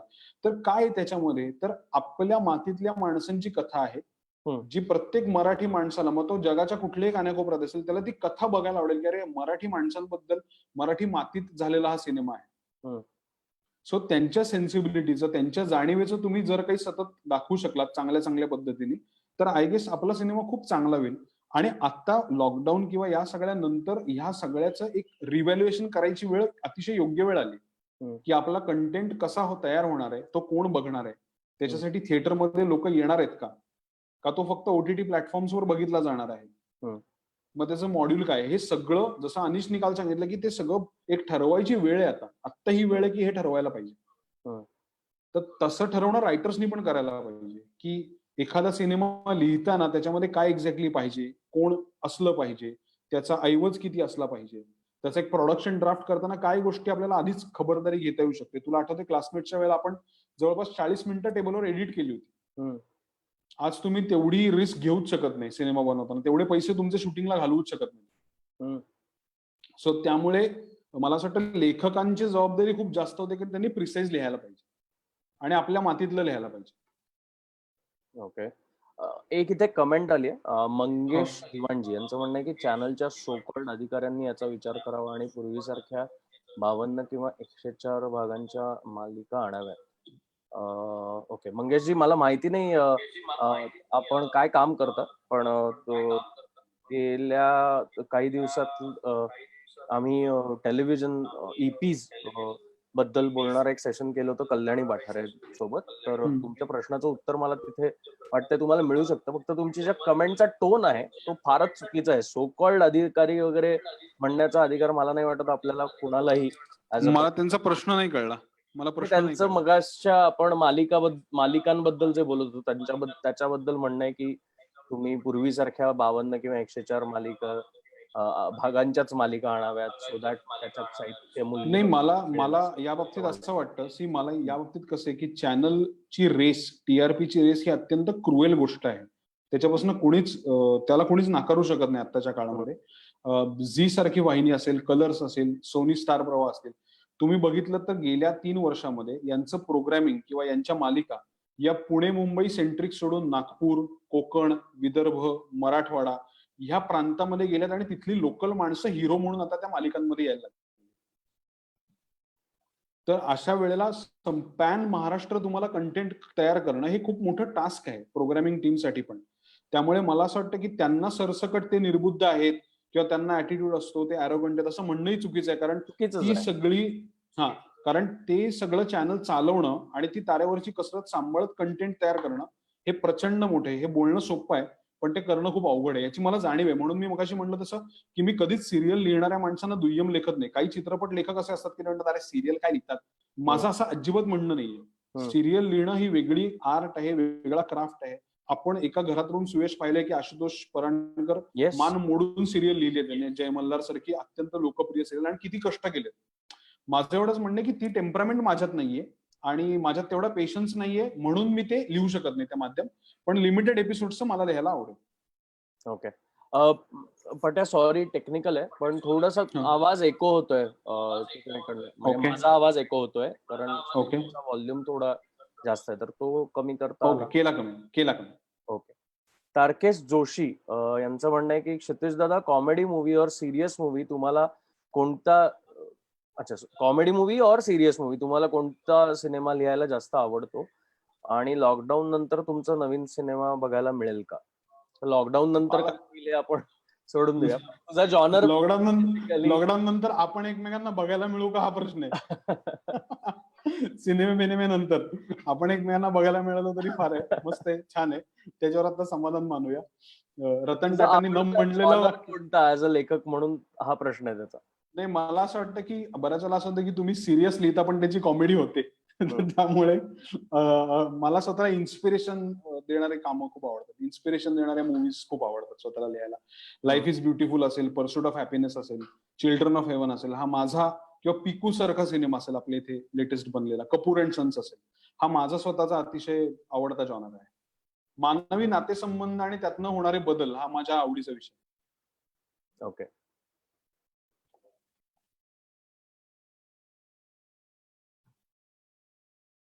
ओके. कल्याणी पाठारेंनी एक मोठी कमेंट लिहिली आहे. पट्या, मला तू लेखक म्हणून खूप आवडतोस, but I am sorry your perception or experience of television is not encouraging. But I must also say that your perception is not the entire truth. Absolutely. Will you be willing to accept the challenge of writing for television and creating literally value? I would love that personally. हेच मी तुला मगाशी विचारलं की तू as a लेखक म्हणून हा challenge घेशील का? नाही, हे मी तुला असं सांगतो की हे मी 2-3दा प्लॅन केलेलं आहे. हं. 2-3दा मी त्या प्रोसेसमध्ये गेलेलो आहे आणि मग मला जेव्हा रेटिंग्स आणि यात हे बदलायचं आणि त्यात ते करायचं हे जेव्हा माझ्या समोर आलं ना, तेव्हा मी ऑफ झालो त्या गोष्टींना आणि मला असं आलं की मला ह्याच्यावर कष्ट नाही करायचे. हं. म्हणजे मला दर आठवड्याला गोष्ट काय बदलणार आहे, हं. रेटिंग काय बदलणार आहे, त्याच्यावर एखाद्या कथेमध्ये बदल करणं, हं. मागणी तसं पुरवठा या तत्वावर, हे मला माझ्या गोष्टीच्या विरुद्ध वाटतं. मला असं वाटतं की मी एक गोष्ट तयार करावी, ती गोष्ट लिहावी पूर्ण, ती चॅनलकडे द्यावी आणि मग त्यांनी ती शूट करून पूर्ण करावी. मला डेफिनेटली आवडेल. हं. मला 100 भागाची काय 200 भागाची मालिका लिहायला आवडेल, पण ती मालिका आधी लिहिलेली असावी. हं. ते मला डेफिनेटली आवडेल. आणि दुसरं मला कल्याणीला हे सांगायचं की माझं परसेप्शन टेलिव्हिजन बद्दलचं निगेटिव्ह नाहीये, माझे अनुभव निगेटिव्ह आहेत. त्यामुळे माझं परसेप्शन निगेटिव्ह झालं. म्हणजे मी पु ल देशपांडेंच्या कार्यक्रमावर जेव्हा एखादी स्क्रिप्ट घेऊन जातो आणि समोरचा माणूस म्हणतो की फुल देशपांडे खूप मोठे रायटर होते, तर असा माणूस जर तिथे पु ल देशपांडेंचं साहित्य जज करायला बसला असेल तर मी तर कोणीच नाहीये त्याच्यासमोर. आणि कल्याणी सारखी व्यक्ती आहे ना, ही त्यात अपवाद आहे. म्हणजे कल्याणी जेव्हा चॅनलमध्ये होती तेव्हा तिला असलेली साहित्याची समज, तिला असलेली नाटकाची समज, कंटेंटची समज, असे असणारे किती लोक चॅनलमध्ये आहेत याचा पण विचार व्हायला पाहिजे. म्हणजे मला निलेश मयेकर जो आहे झीचा, जो माझा चांगला मित्र आहे, तो मला नेहमी हे सांगतो, मला अतिशय आवडणारा माणूस, आणि तो नेहमी सांगतो की माझ्या बॅगेमध्ये ना एक पुस्तक कायम असतं. तो आता चॅनलचा हेड आहे, तो एवढा मोठा माणूस आहे, पण तो कायम एक पुस्तक घेऊन बसलेला असतो आणि त्याचं असं असतं की जेव्हा मला वेळ मिळतो मी पुस्तक वाचतो. याचं कारण तो स्वतःमध्ये काही ना काहीतरी गोष्टी तयार करत राहतो. तो स्वतः मूळचा लेखक आहे. आता ही इतकी मोठी गोष्ट आहे, इतकी मस्त गोष्ट आहे, पण प्रत्येक जण तसा असतो असं नाही. बरोबर आहे. नाही, आणि म्हणून मी टेलिव्हिजनमध्ये जे प्रयोग केले, मी उंच माझा झोका पुरस्कार 2दा केला, ज्याला रेटिंग कमी आलं, पण ज्यामुळे परसेप्शन अतिशय चांगलं झालं. आणि त्याच्यात अनेक जणांचं, पुरस्कारार्थींचं म्हणणं होतं की त्याच्यात साहित्य मूल्य आहे. किंवा मी झी नाट्य गौरव केलं, ज्याच्यात कविता लिहिली की तोवर नाटक असणारे नावाची कविता लिहिली की या जगात जोवर 2 माणसं शिल्लक आहेत, एक करणारा एक बघणार आहे, तोवर नाटक असणार आहे. आज ती असंख्य लोक एकमेकांना कविता नाटक दिवसाला फॉरवर्ड करून पाठवतात. हे मी टेलिव्हिजनवर केलेलं काम आहे. किंवा मी अमित बरोबर प्रवाहरत्न पुरस्कार केला. हे सगळे टेलिव्हिजनवर केलेले एक्सपेरिमेंट आहे. मी फिक्शन टेलिव्हिजनवर केलेलं नाही. एवढाच त्यातला मुद्दा आहे. ओके. आपण आता तो विषय आपण बाजूला ठेवून थोडं पुढे जाऊया. एक प्रश्न असा आलाय की कबीर सिंग सारखी कॅरेक्टर्स जे तिकीट बारीवर खणखणीत चालतात, असे सिनेमा मराठीमध्ये का नाही आहेत आणि कधी येणार, असा प्रश्न आहे. मला असं वाटतं आपल्या आजूबाजूला अशी कॅरेक्टर आहेत, हे आपण ज्या क्षणी मान्य करू ना, त्या क्षणी अशी कॅरेक्टर्स आपल्या सिनेमामध्ये येतील. पण ऍज अ लेखक म्हणून पट्या, हा प्रश्न मलाही तुला विचारायचा होता की ऍज अ लेखक म्हणून अनेक वेळेला आपल्याकडे काय म्हणतात, एक रिअल कॅरेक्टर्स लिहिताना काही वेळेला आपण थोडेसे बॅकफुटला राहतो किंवा आपल्या चित्रपटांमध्ये तेवढी खरंच आजूबाजूची असलेली कॅरेक्टर्स उतरत नाहीत. अनेकदा हिरोइझम कडे जास्त लक्ष दिलं जातं किंवा ग्लोरिफाय केली जातात काही काही कॅरेक्टर्स. त्याबद्दल तुला काय वाटतं की ऍज अ लेखक म्हणून हे तू बदलू पाहतोयस का कुठेतरी? हो, मला असं, म्हणजे दुरळाच्या निमित्ताने ते मी बऱ्यापैकी करायचा प्रयत्न केला होता. मला असं वाटतं की अजूनही आपण माणसं काळ्या पांढऱ्यामध्ये बघतो. म्हणजे एखादा माणूस जर वाईट आहे तर तो आयुष्यात पूर्णपणे वाईटच आहे, आणि एखादा माणूस चांगला आहे तर तो सगळ्यातच प्रभू रामचंद्र आहे. ही आपली एक बेसिक काय म्हणतात त्याला, बेसिक आपली मेंटॅलिटी आहे ऍज अ व्ह्युअर म्हणून. तर त्याच्या बाहेर पडून प्रत्येक माणसामध्ये असलेल्या ह्युमन साईड ज्या आहेत, त्या ह्युमन साईड तयार करण्याचं काम हे लेखकाचं असतं.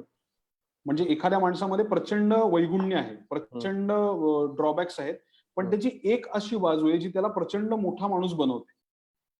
असे एखादं कॅरेक्टर असू शकतं. जसं कबीर सिंग आहे की त्याच्यात प्रचंड फ्लॉज आहेत, पण ते फ्लॉज त्यांनी ऍक्सेप्ट केले कारण तो ऑलरेडी पेशंट आहे त्या गोष्टीचा. तो त्या फिल्मचा हिरो आहे असं मला वाटत नाही, तो त्या फिल्मचा प्रोटॅगॉनिस्ट आहे. म्हणजे त्याला हिरो म्हणणं हे फार डेटेड झालं की तो दारू पितो, सिगरेट पितो, मुलींबद्दल असं बोलतो, कानाखाली मारतो. मला असं वाटतं की ती त्याची मानसिक अवस्था आहे, तो त्या पेशंट आहे त्या गोष्टीचा, स्वतःच्या रागाचा तो विक्टीम आहे. स्वतःच्या रागाचा पहिली कॅज्युअलिटी तो स्वतः आहे, आणि त्या कॅज्युअलिटी मधनं तो बाहेर येणं ही ती अख्खी फिल्म आहे, ती प्रोसेस आहे. तसं मला असं वाटतं की आपण माणसांकडे माणूस म्हणून पाहायला लागलो ना की मग आपल्याला या सगळ्यातले पदर छान छान बाहेर यायला लागते. प्रॉब्लेम असा होतो की आपण एखाद्याला चांगला ठरवतो आणि एखाद्याला वाईट ठरवतो, एखाद्याला विलन ठरवतो, एखाद्याला हिरो ठरवतो. तसं नाही ठरवलं पाहिजे. प्रत्येकामध्ये काही ना काहीतरी इंटरेस्टिंग गोष्ट असते. ती गोष्ट त्या गोष्टीला, त्या ह्युमन क्वालिटीला तुम्हाला हात घालता आला पाहिजे असं मला वाटतं. पण मी मी मी तेच विचारतोय की ह्या ज्या ह्युमन क्वालिटीज आहेत त्या हो. आपल्याकडच्या सिनेमांमधनं जास्त बाहेर याव्यात असं तुला बरोबर. वाटतं का? आणि ते त्या यायलाच पद्धतीचं पाहिजे. लेखन केलं जात नाहीये म्हणजे असं वाटतं का? हो, बरोबर आहे. म्हणजे एक फार सुंदर कोट आहे की एका स्वतःच्या स्टोरीत हिरो असलेला माणूस हा दुसऱ्याच्या स्टोरीत कायम विलन असतो. विलन असतो, बरोबर. म्हणजे तुम्ही रावणाच्या पॉइंट ऑफ व्ह्यूने रामायण सांगितलं तर त्याच्यात राम हा त्याच्या दृष्टीने त्याचा प्रतिस्पर्धीच आहे. तसं मला असं वाटतं की लेखकांनी कुठलंही कॅरेक्टर हे मला पाहिजे तसं न करता त्या गोष्टीमध्ये त्याचं काय म्हणणं आहे या पद्धतीने ते कॅरेक्टर लिहायला पाहिजे. त्यांनी फार मजा येईल. कारण एका पॉइंटला जसं तेंडुलकर पण म्हणले होते की ती कॅरेक्टर सुटतात आणि मग ती सांगायला लागतात की आम्ही काय आहोत. आणि कदाचित ते मला स्वतःला कॉन्ट्राडिक्टरी पण असतं. म्हणजे मी स्वतः तसा नसतो. मला ते मत पटत नसतं, पण कॅरेक्टरचं ते मत असतं. तर कॅरेक्टरला स्वतःची मतं असणं फार गरजेचं आहे. बरोबर. म्हणजे जसं धुरळामध्ये ती जी आई आहे ती एवढी वर्ष वडिलांच्या मागे मागे मागे शांतपणे राहिली, पण तिला स्वतःची एक मोमेंट ऑफ पॉवर असणं ना, आपल्या किती जणांना असं वाटतं की आपल्या आईला घरामध्ये एक मोमेंट ऑफ पॉवर असावी. आपण याचा विचारच नाही करत कधी.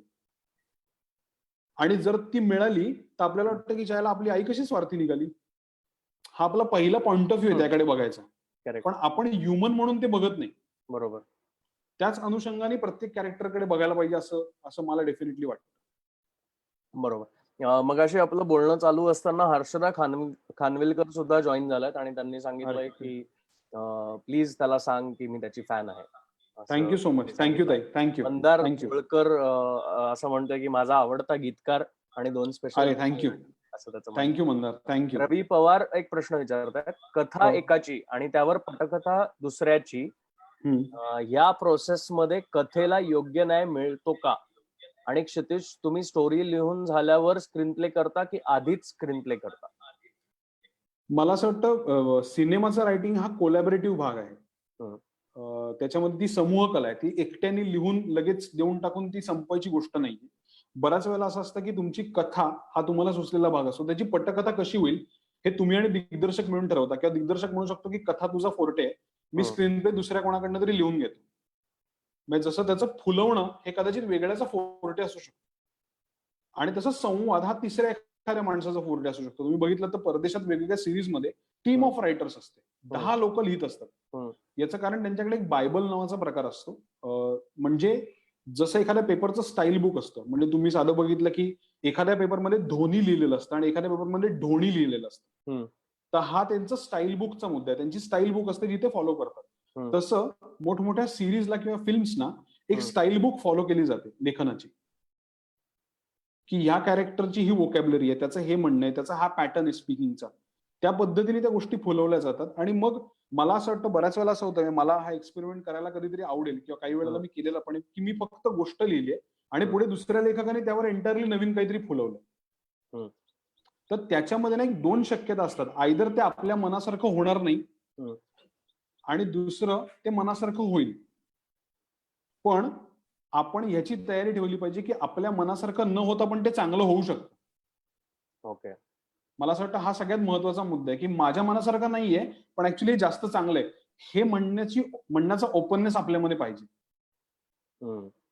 तो सगळ्यात महत्वाचा आहे. आणि कथा बेसिकली आधी लिहावी. 1 पेजर असेल, 4 पेजर असेल ती, आणि मग त्याचं स्क्रीन प्ले लिहावं. म्हणजे आधी लाकूड कापून घ्यायचं आणि मग कोरीव काम करायचं. आधी कोरीव काम केलं तर मग अवघड पडतं. ओके. सुशांत धारवाडकरनी तुला असं विचारलंय की तू ऍडव्हर्टायझिंग का सोडलास? याच्यावर तुम्ही चर्चा केली असेल मला मान्य आहे, पण मी ऍडव्हर्टायझिंग विचारलं. नाही, मी ऍडव्हर्टायझिंग नाही सोडलं. ऍडव्हर्टायझिंगनी मला सोडलं. नाही, ऍक्च्युली त्याच्यामध्ये असं आहे की मी ऍडव्हर्टायझिंग अजूनही करतो. मी काम मोजकं करतो पण करतो. कारण त्यालाही माहिती आहे ऍडव्हर्टायझिंग मी सोडू शकत नाही. ते पहिलं प्रेम आहे म्हणजे. आणि तुझ्या सिनेमांचं ऍडव्हर्टायझिंग तू करतच असतोस ना वेगवेगळं. हो, काही काही वेळेला मी त्याच्यात लाईन्स लिहिणे, त्याचं कॅम्पेन करणे हे करत असतो. अगदी अगदी. त्यामुळे सुशांतला सांग की मी तो आणि ऍडव्हर्टायझिंग हे कधीच सोडणार नाही. आपण जे मगाशी रिअल कॅरेक्टर्स बद्दल बोलत होतो त्याबद्दल मी आणि सुशांत मध्यंतरी त्या विषयावर खूप वेळ बोलत होतो. सो कदाचित सुशांतच्या डोक्यात जर काही संकल्पना असेल तर पुढच्या काळात आपल्याला ती बघायला मिळेल.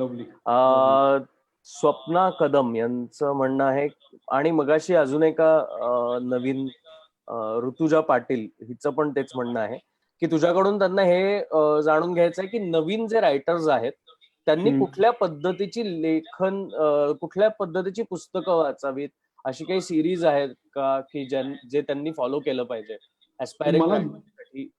काही आहे का? मला 2 पुस्तकं आहेत ती रेफर करावीशी वाटतात. एक स्टोरी नावाचं पुस्तक आहे रॉबर्ट मक्कीचं. स्टोरी रॉबर्ट मक्की नावाच्या रायटरचं. ओके. रॉबर्ट आणि मक्की. एक हिरो विथ 1000 फेसेस नावाचं पुस्तक आहे. ओके. आय गेस जोसेफ कॅम्पबेलचं, if I am not wrong. Okay. तर ही 2 पुस्तकं डेफिनेटली, यातले बरेचसे पार्ट्स मी वाचलेले आहेत, एंटायरली वाचली नाहीयेत. याचे मराठी अनुवाद आहेत? नाही, माझ्यामध्ये इंग्लिशमध्येच आहेत ही दोन्ही. असं मी जी आहे ती इंग्लिशमध्ये वाचली. सो ती पुस्तकं डेफिनेटली वाचावी. ती गोष्ट आणि गोष्टीतली नायकाची जर्नी या दोन्ही बद्दलच्या सगळ्या गोष्टींचा खुलासा करणारी. ओके. एक अक्षय टेमकर नावाचा लेखक आहे. मध्यंतरी मी त्यांनी लिहिलेल्या एका वेबसिरीज मध्ये काम केलं होतं. ओके. विचारलं की 3 ऍक्ट स्ट्रक्चरचा वापर करण्याच्या नियमांमध्ये बांधले जाऊन आपल्या लिखाणाचा रॉनेस कमी होऊ शकतो, तर तुम्ही त्याचा बॅलन्स कसा काय साधता? नाही, मी 3 ऍक्ट स्ट्रक्चर फॉलो नाही करत. ओके. याचं कारण असं आहे की तुम्ही ते कसं आहे माहितीये का, ते क्राफ्ट मध्ये अडकणं आहे. आणि सगळ्यात महत्वाची गोष्ट रायटिंग मध्ये ती इंट्युशन आहे. तुमचं इंट्युशन वर तुमचं क्राफ्ट हेवी झाला ना, तर मग तुमच्या लिखाणात मला नाही वाटत काही खरेपणा किंवा त्यामध्ये काही तुमचा इमोशनॅलिटी काही राहत नाही त्याच्यामध्ये. मग फक्त एक आपण म्हणतो ना की क्राफ्ट बनवायचा आहे. 20व्या मिनिटाला पहिला धक्का, 50व्या मिनिटाला इंटरव्हल, 108व्या मिनिटाला अमुक अमुक आणि 120व्या मिनिटाला सिनेमा संपला. हे मग त्याचे कप्पे पडत जातात. तशी पण काही लोक लिहितात, म्हणजे तेवढ्या टेक्निकली पण काही लोक लिहितात, त्यात फिनिश पण आहे, ते लोकांना आवडतं. पण माझा तो प्रांत नाहीये. मला तसा सिनेमा, मला थोडा कच्चा सिनेमा आवडतो. माझी स्वतःचं लाइकिंग आहे की मला कच्चा सिनेमा आवडतो. मला हे आवडतं की अरे याच्यातनं हे फार मस्त आहे, कच्चं आहे, ते थोडंसं ओलसर राहिले तर कदाचित ते लेखकाला माहित नसावं की असं स्ट्रक्चर असतं, हे फार मस्त आहे. कारण तेच आहे ना की साबणाची फॅक्टरी नाहीये रे सिनेमा लिहिणं, म्हणजे सगळे एका शेपचे एका साईजचे नाही व्हायला पाहिजे. हाच तो मुद्दा आहे. बटे आता साबणाची फॅक्टरी नाहीये तू म्हंटलंस, त्यावरनं मला एक आठवलं. आपल्याकडे लेखकाची जी प्रोसेस आहे एखादा सिनेमा लिहिताना, ती बऱ्यापैकी फास्ट आहे असं तुला वाटतं का? कारण अदरवाईज काही चित्रपट बनायला अनेक वर्ष लेखक वेळ घेतो ती पूर्ण कथा लिहायला, ते कॅरेक्टर डेव्हलप करायला, आणि त्यातून ती कथा फायनली पूर्ण झाल्यानंतर तो त्याचा स्क्रीन प्ले करून मग ते डायलॉग्स कडे जातो. असे जे काही लेजेंडरी आपल्याकडे बनलेले आहेत वेगवेगळ्या भाषांमध्ये, तर त्याच्यामध्ये आपण आपल्याकडे जरा हे फास्टर आहे असं नाही वाटत का? आहे, आपल्याकडे फास्टर आहे. याचं कारण आपण ज्या क्षेत्रात काम करतो ना, म्हणजे त्याच्या बाबतीत पण मी एक कोट पुलंचं सांगेन की हिंदी सिनेमा आणि मराठी सिनेमात काय फरक आहे असं त्यांना विचारलं होतं कोणीतरी. तर ते असं म्हणाले होते हिंदी सिनेमातल्या त्यांच्या मित्रांना की जेवढा तुमचा जेवायचा खर्च आहे ना, तेवढाच आमचा मराठी सिनेमा बनतो, आणि जेवढा वेळ तुम्ही जेवायला देता ना तेवढ्यात आमचं शूटिंग होतं. तर मला असं वाटतं मराठी सिनेमा लिहिताना ह्या गोष्टीची, म्हणजे मला ते एका अर्थाने ब्लेसिंग पण वाटतं की मोजक्या वेळामध्ये तुम्हाला चांगला कंटेंट डिलिव्हर करायचा, त्याने एक शिस्त पण राहते. नाहीतर मग अनेक लेखक काय करतात, ते डेडलाईन पुश करत करत करत करत करत करत जानेवारीत देतो पण वर्ष सांगत नाहीत जानेवारीचं कुठलंय. आणि ही दिग्दर्शकांची पण बाजू आपण समजून घ्यायला पाहिजे, कारण त्यांनाही खूप गोष्टी मॅनेज करायच्या असतात. तर अशा वेळेला सगळ्यात जास्त त्यांचा विश्वास हा लेखकांवर असतो की हा मला कंटेंट देईल आणि त्याच्यावर मी पुढे गोष्टी बनवेन. तर त्या दिलेल्या वेळेमध्ये तो कंटेंट डिलिव्हर करणं ही मला लेखकाची सर्वात मोठी आणि पहिली कर्तव्य आणि जबाबदारी वाटते. त्याच्यात जेवढे लेखक चुकत नाहीत ना, ते सगळे व्यवस्थित पुढे काम करतात. तुम्ही त्याच्यात चुकलात ना की मग त्याची मजा गेली. आणि मराठीमध्ये ती फार गंमत आहे की तुमच्याकडे एक 6 महिन्याचा काळ आहे, त्यात तुम्ही छानपैकी गोष्ट स्वतःची लिहा, त्याचा स्क्रीन प्ले डेव्हलप करा, डिरेक्टर तुमच्या बरोबर आहे, त्याचं वाचन करा. माझ्या सगळ्या सिनेमांची वाचन ही अख्ख्या क्रू समोर झाली जाते. आणि बऱ्याच वेळेला असं असतं की तुमचा सिनेमा शूट होणार असतो, अशा वेळेला खूप लोकांना टेन्शन असतं की आपण सिनेमाबद्दल काही वाईट बोललो तर हे थांबणार नाही ना, किंवा कमी पडणार नाही ना, किंवा प्रोड्युसरला वाईट वाटेल का. पण फॉर्च्युनेटली माझ्या सगळ्या सिनेमांचे जे प्रोड्युसर आहेत त्यांनी क्रू समोर वाचन करण्याचा मोठेपणा दाखवला. आणि मग प्रत्येक एडिटर म्हणू शकतो. बऱ्याच वेळेला लोक म्हणतात अरे एडिटर कशाला पाहिजे किंवा साऊंड डिझायनर कशाला पाहिजे. तर मला असं वाटतं की हे फार महत्वाचे एलिमेंट्स आहेत. एडिटर सांगतो की ऍक्च्युली ना या सीनची गरज नाहीये, हा रोल ओव्हर होऊ शकतो, हा कंबाईन होऊ शकतो. आणि तिथे तुम्ही शूटिंगचा वेळ आणि खर्च दोन्ही वाचवता लेखक म्हणून. आणि ते तुमचं कर्तव्य आहे ते वाचवणं. तर हा त्यातला अतिशय महत्वाचा भाग आहे. आय थिंक हा खूप महत्वाचा पॉइंट आहे. परवा तेजसशी पण मी बोलत होतो, तेजस नेरुरकरशी. तर तो म्हटला की अनेक टेक्निकल डिपार्टमेंट पूर्णपणे अख्ख्या प्रोसेसमध्ये इन्व्हॉल्व्ह नसतात. तर जर ते पूर्णपणे इन्व्हॉल्व्ह असतील सुरुवातीपासून शेवटापर्यंत तर कदाचित एंड रिझल्ट हा अजून जास्त इफेक्टिव्ह, जास्त वेगळा असू शकतो. म्हणजे तुला मी साधी गोष्ट सांगतो की खूपशा लेखकांना वॉर्म कलर्स कुठले आणि कूल कलर्स कुठले हे माहित नसतं. बरोबर. सोपी गोष्ट आहे. किंवा एखादा सीन लिहिताना तिथे कुठला ऋतू चाललाय त्याला, म्हणजे मागे मी स्क्रिप्ट वाचलं होतं तर मला ज्यांनी ऐकलं ते असं म्हणाले की अरे तुझ्यात नाही आर्ट डिरेक्टर पण आहे बहुतेक, कारण तू एवढ्या डिटेलमध्ये सगळं लिहिलंय. तर मी म्हणलं मी त्याच्याशिवाय लिहू नाही शकत, कारण मला असं वाटतं की ती गंमत आहे या माध्यमाची. म्हणजे एक फार फेमस कोट आहे की if you ask me one quality of writing I will say it should be visual. एकच क्वालिटी, जर रायटिंग या गोष्टीला काय हवी असेल तर इट शुड बी व्हिज्युअल. तर सिनेमात तर तुम्ही अक्षरशः हवेतनं ते व्हिज्युअल्स लिहिता वेगवेगळी. तर त्यामुळे तुमचं काम हे की जास्तीत जास्त सुंदर गोष्टी, जास्तीत जास्त इंटरेस्टिंग गोष्टी लिहिणं, त्याच्यामध्ये फील, मूड या गोष्टी क्रिएट करणं. आणि या तेव्हाच क्रिएट होतील जेव्हा सिनेमॅटोग्राफर, एडिटर, साऊंड डिझायनर ही सगळी माणसं तुमची स्क्रिप्ट ऐकतील आणि त्याच्यावर कॉन्ट्रीब्युट करतील. म्हणजे सिनेमॅटोग्राफरला रायटर ऑन सेट म्हणतात. याचं कारण तो घडवतो तिथे सिनेमा कसा होणार आहे, कसं शॉर्ट डिव्हिजन होणार आहे आणि काय करणार आहे, डिरेक्टर आणि तो. किंवा एडिटरला म्हणतात की तो तिसरा माणूस आहे जो सिनेमा बनवतो. तर ह्या सगळ्यांचा आदर राखला पाहिजे, त्यांना आधी कोलॅबरेट केलं पाहिजे आणि त्यांच्या बरोबर बसून फायनल ड्राफ्ट बनवला पाहिजे. करेक्ट. हे फार महत्वाचं आहे. आणि सेटवर हजर असलं पाहिजे. हो. सगळ्यात महत्वाचं. दिग्पाल लांजेकरनी एक प्रश्न विचारलाय. त्याचं म्हणणं आहे की ग्रे और ब्लॅक और व्हाईट कॅरेक्टर्स, म्हणजे अशी कॅरेक्टर्स असतात, ह्या संकल्पना आपल्या बाबतीत प्रेक्षकांच्या आहेत असं वाटतं का? नाही, मला प्रश्न नाही कळला. प्रेक्षक शरण असं लिहिलंय त्याने. प्रेक्षक शरण. हो, प्रेक्षक शरण. अच्छा, प्रेक्षक शरण आहेत का असं वाटतं का? हो आहेत. मला असं वाटतं बरोबर आहे, दिग्पाल म्हणलं ते अगदी बरोबर आहे की त्या प्रेक्षक शरण आहेत. जसं म्हटलं तसं की दोन रंगातच माणसं पाहणं, त्याच्या पलीकडे जाऊन त्या माणसांचे पदर सोलून काढणं, जे तेंडुलकरांनी त्यांच्या नाटकामध्ये केलं बघ, की तुला त्या माणसाबद्दल ठरवता नाही येत. करेक्ट. की हा एंटायरली चांगला माणूस आहे किंवा हा एंटायरली वाईट माणूस आहे. तुला असं लक्षात येतं की हा माणूस आहे, याच्यात काही चांगल्या गोष्टी आहेत, काही वाईट गोष्टी आहेत. तसे खूप कमी सिनेमे अचीव्ह करताना दिसतात. ती गोष्ट खूप कमी सिनेमे अचीव्ह करताना दिसतात. म्हणजे मला उदाहरण तुला द्यायला आवडेल. म्हणजे सैराट जेव्हा मी पाहिला होता तर त्याच्यामध्ये त्या सरांचं एक कॅरेक्टर आहे की तो प्रिन्स त्यांना मुस्काडत मारतो त्या सरांना. आणि ते सर जे आहेत ते येऊन त्या परशाला असं म्हणतात की अरे तुला काय, तू फिरव ना तिला. तर आदल्या सीनला तुला त्या सरांबद्दल वाईट वाटलेलं असतं आणि दुसऱ्या सीनला ते हे म्हणल्यानंतर तुझं अख्खं मतच फ्लिप होतं त्या माणसाबद्दल. बरोबर. तर अशी गंमत एखाद्या कॅरेक्टरमध्ये खूप कमी सिनेमांमध्ये बघायला मिळते. आणि मला असं वाटतं की तेच लेखनाचं वैशिष्ट्य आहे की तुम्ही जेवढी ह्युमन साइड एक्सप्लोर कराल ना, खोदाल ना, तेवढी तुम्हाला तळाशी माणूसच सापडतो. मी कालच एका लाईव्ह सेशन वरती ह्याच बद्दल बोलत होतो की मला अशा पद्धतीची कॅरेक्टर्स करायला आणि बघायला जास्त आवडेल, ज्यांच्यामध्ये खूप लेयर्स आहेत आणि ती पूर्णपणे पॉझिटिव्ह किंवा निगेटिव्ह नाही. कारण आपण हे मान्य करायला पाहिजे, आपण सगळेच फ्लॉड आहोत. आपण सगळे फ्लॉड आहोत. डेफिनेटली. त्यामुळे आपल्या सिनेमातली कॅरेक्टर तशी आली तर ती सुंदर होतील, आणखी जास्त खरी होतील, जास्त रिलेटेबल होतील. म्हणजे मला सांग, भाबडेपणा असणं हा निगेटिव्हच गुण आहे, म्हणून तो पर्स्यूट ऑफ हॅपीनेस होऊ शकला अख्खा. करेक्ट. म्हणून तो माणूस वाईट नाही होत भाबडा आहे म्हणून. त्यांनी एखाद्या गोष्टीवर भाबडेपणाने विश्वास ठेवून स्वतःची माती केली आणि मग त्यांनी आशावादावर भाबडेपणाने विश्वास ठेवून त्यावर विजय मिळवला. हीच गोष्ट आहे. त्यामुळे भाबडेपणाचं ट्रान्झिशनच आहे ते. तो आधी ब्लाइंड होता आणि नंतर डोळस झाला, एवढाच मुद्दा. येस.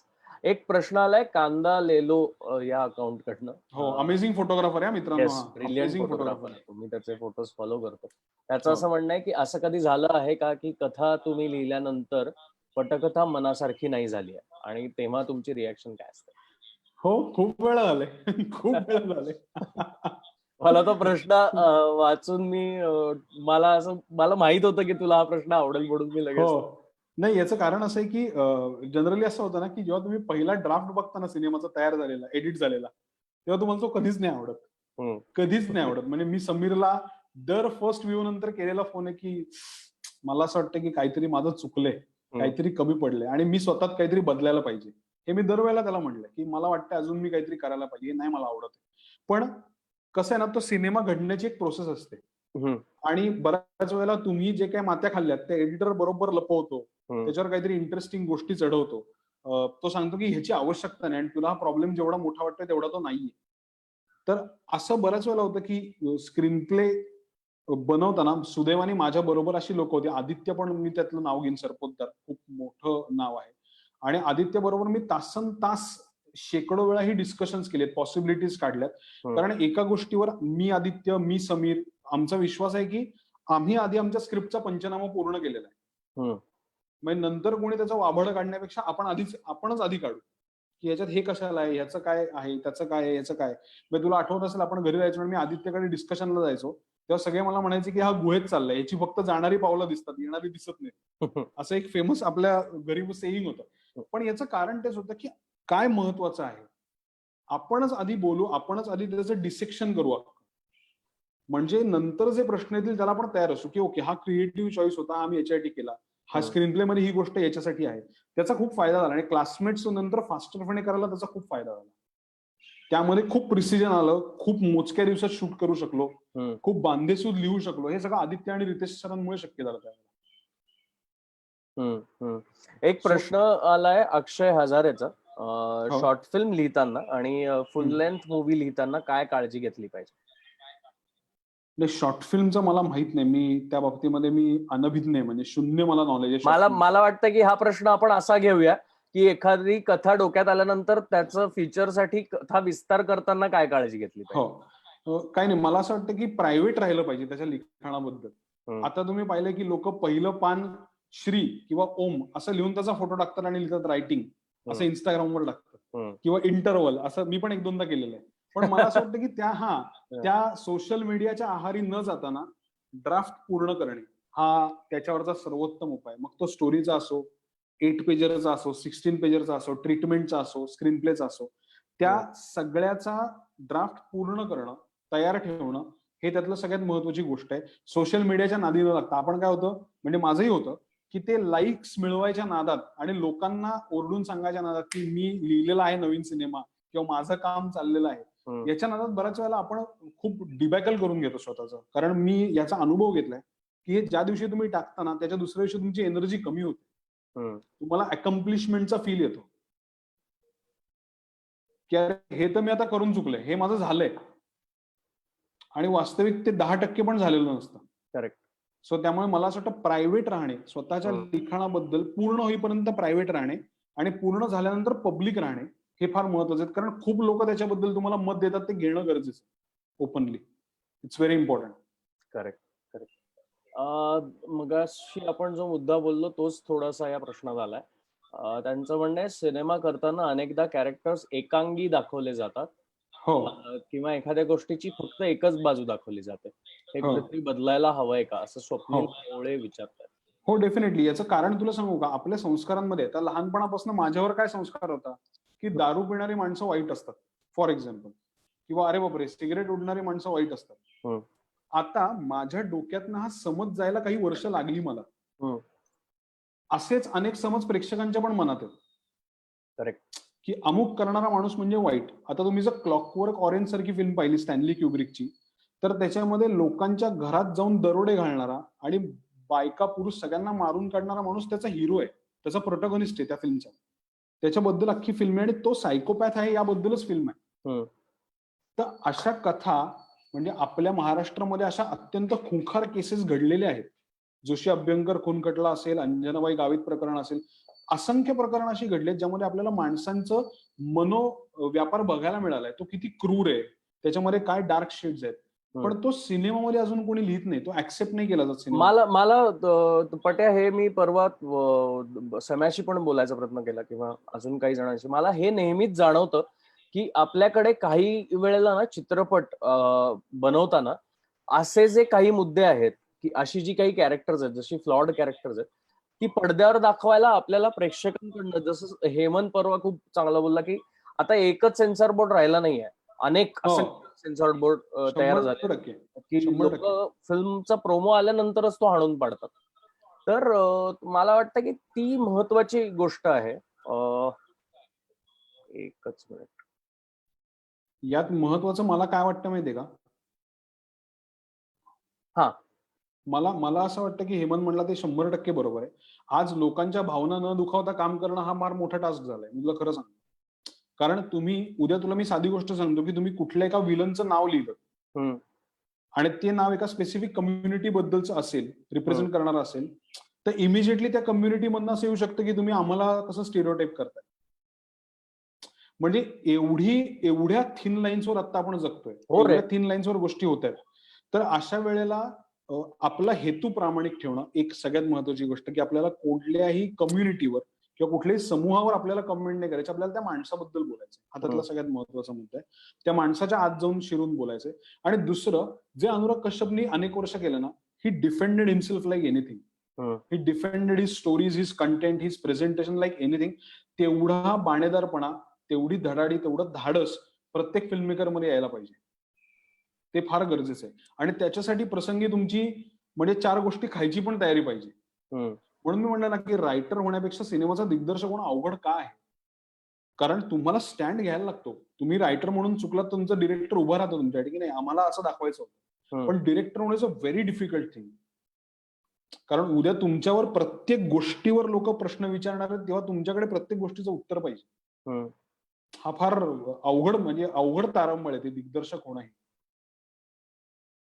तुझं असं तू लिहिलेल्या कॅरेक्टर्स पैकी सगळ्यात जवळचं कॅरेक्टर कोणतं आहे? मला स्वतःला डबल सीट मधला अंकुशचं कॅरेक्टर खूप माझ्या जवळचं वाटतं. म्हणजे मला असं वाटतं की मी स्वतःला त्या कॅरेक्टरमध्ये खूप वेळा पाहतो. मला असं वाटतं की असं इतकं छान आयुष्याबद्दल ओपन असणं पाहिजे. थोडंसं गिल्ट मध्ये असल्यानंतर कोणीतरी तो गिल्ट आपल्यातला काढायला पाहिजे. तर ही जर्नी जी ही मी त्या अँगलनी लिहिली होती. त्यामुळे अंकुशचं मला डबल सीट मधलं मला स्वतःला फार जवळचं कॅरेक्टर आहे. मला फास्टर फेणे मधलं बनेशचं कॅरेक्टर पण आहे आणि आप्पाचं कॅरेक्टर पण आहे. सो मला ही दोन्ही कॅरेक्टर पण माझ्यासाठी खूप जवळची आहेत. कारण बनेश सारखं कॅरेक्टर लिहिताना मला हे शिकायला मिळालं की फक्त दारू पिणारा, सिगरेट पिणारा, मारामाऱ्या करणारा माणूस हिरो नाही होऊ शकत. तर सत्य शोधणारा माणूसही हिरो होऊ शकतो. आणि मला असं वाटतं की तो हिरो देणं फार गरजेचं आहे आत्ताच्या नवीन पिढीला. म्हणून मला ते कॅरेक्टर माझ्या फार जवळचं वाटतं. कारण ते मूल्य 60 साली लिहिलेलं आहे. ते आतापर्यंत चालत आलं आणि ते पुढे चालत राहील डेफिनेटली. किंवा आप्पासारखा कॅरेक्टर आहे जे माझ्या फिलॉसॉफीच्या एंटायरली ऑपोजिट आहे. म्हणजे त्याच्यात आम्ही दोघं टेबलवर बसलो तर आम्ही एक मुद्द्यावर पण आमचं एकमत नाही होणार. पण तरी मला माझ्यातनं ते लिहिता आलं. त्यामुळे मला ते, आणि हिम्मतराव अर्थात नवागडी नवराज्य मधला आहे तो, टाइम प्लीज मधला तो आहे. ऋषिकेश आहे टाइम प्लीज मधला कॅरेक्टर, जे अत्यंत ह्युमन कॅरेक्टर आहे मी लिहिलेलं, की त्याला स्वतःचे गुणदोष आहेत आणि त्याच्यावर तो ओव्हरकम करतो थ्रू दॅट प्रोसेस. हीच त्याची ती जर्नी आहे. किंवा धुरळामधलं सुद्धा सोनालीचं आणि सईचं कॅरेक्टर आहे. ही दोन्ही कॅरेक्टर मला स्वतःला खूप आवडणारी कॅरेक्टर्स आहेत. पण आपण एवढ्या वेळ बोलतोय चित्रपटांबद्दल, आपण बराच वेळ बोलतोय. 2 स्पेशल बद्दल तू काहीच बोलत नाहीस, आणि जे माझं खूप आवडतं नाटक आहे.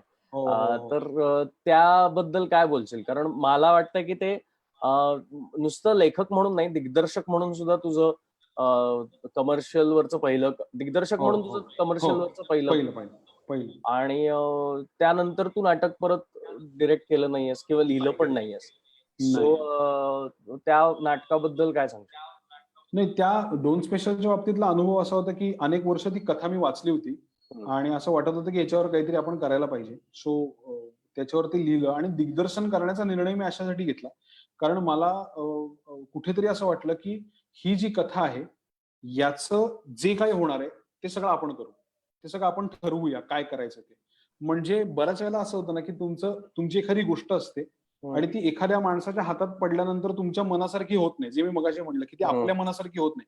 ती चांगली होते कदाचित, पण ती मनासारखी होत नाही. तर मला एकदा एक कथा माझ्या मनासारखी करून बघायची होती. कदाचित मला, आणि नाटक ही अशी गोष्ट आहे की मला बऱ्यापैकी ऑफर्स पण आल्या त्यानंतर की तू नाटक बसव, तू नवीन नाटक, आम्ही विषय देतो ते लिह. माझं अजूनही पण म्हणणं मला- आहे तू नाटक डिरेक्ट करावं. हो बसीन मी, नक्कीच बसवेन. पण मला तेच वाटतं की नाटक हे स्फुरलं पाहिजे तुम्हाला, असं मला डेफिनेटली वाटतं. ते आतनं स्फुरलं ना तर मग त्याच्यासारखी मजा नाही असं मला, कारण मला नाटकाची प्रोसेस मला अतिशय आवडणारी प्रोसेस आहे. सो त्यामुळे मला ब्लॉकिंग मधला बी ही माहित नव्हता. मला हेही माहित नव्हतं की लोक एकमेकांना स्टेजवर कशी क्रॉस करतात. पण हे सगळं माहित नसतानाही मी त्याच्यात उडी मारली आणि जितूनही खूप मोठा विश्वास ठेवला, जितू आणि संतोषनी, की करूया आपण, काय फार फार तर 20 प्रयोग होतील, पण हे नाटक करू, हे सांगणं गरजेचं आहे आता.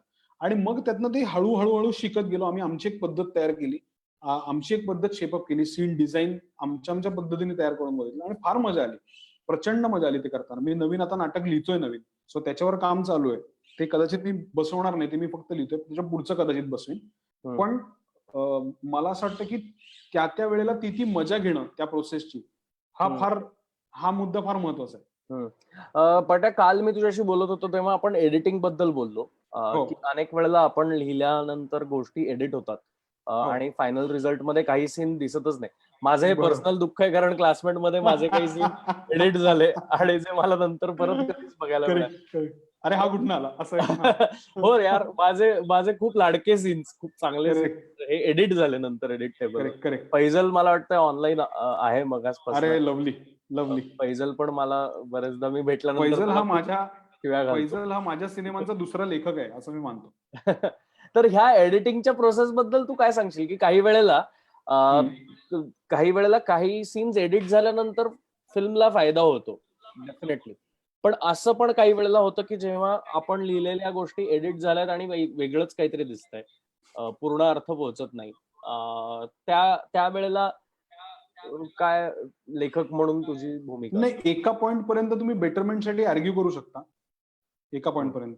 त्याच्यानंतर मग तुम्ही ते सोडून द्यायचं, कारण डिरेक्टरचा फायनल कॉल असतो. मी कायम हे शिकलोय की फायनल कॉल हा डिरेक्टरच असतो. म्हणून तू हॉलिवूडमध्ये पाहिलंस ना तर रायटर्स कट, डिरेक्टर्स कट आणि प्रोड्युसर्स कट असे 3 कट असतात आणि एडिटर्स कट असतो. तर बऱ्याच वेळेला हे 4 वेगवेगळे पण असतात. पण आपल्याकडे पद्धत अशी की आपल्याकडे बऱ्याच वेळेला हे सगळं एकत्र बसून ठरवून होतं की एडिटर एक फिल्म कट करतो, मग तो फर्स्ट कट दाखवतो, आणि बऱ्यापैकी आतापर्यंत असं आलं की आमचं रूढार्थाने 80-85% सिमिलर आलं.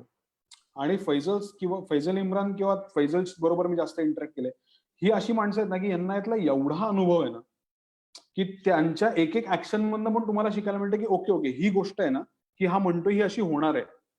आता अंडर कन्स्ट्रक्शन बिल्डिंग आहे, त्याच्यावर आपण अंदाज बांधतोय की वरनं व्ह्यू कसा दिसणार आहे. तर ही इज द बेस्ट जज. तो 4 मजले बांधतो रोज, त्याला माहितीये की कसा व्ह्यू दिसणार आहे, तर लेट हिम डू दॅट. याचं ओपननेस तुम्ही ठेवायला पाहिजे रायटर म्हणून, असं मला वाटतंय. आणि काय दुःख होतच रे, आपली वाक्य कट होतात, आपले सीन कट होतात, हे तर काय, हे मोठं दुःख आहे, त्याच्याबद्दल आता काय सांगणार.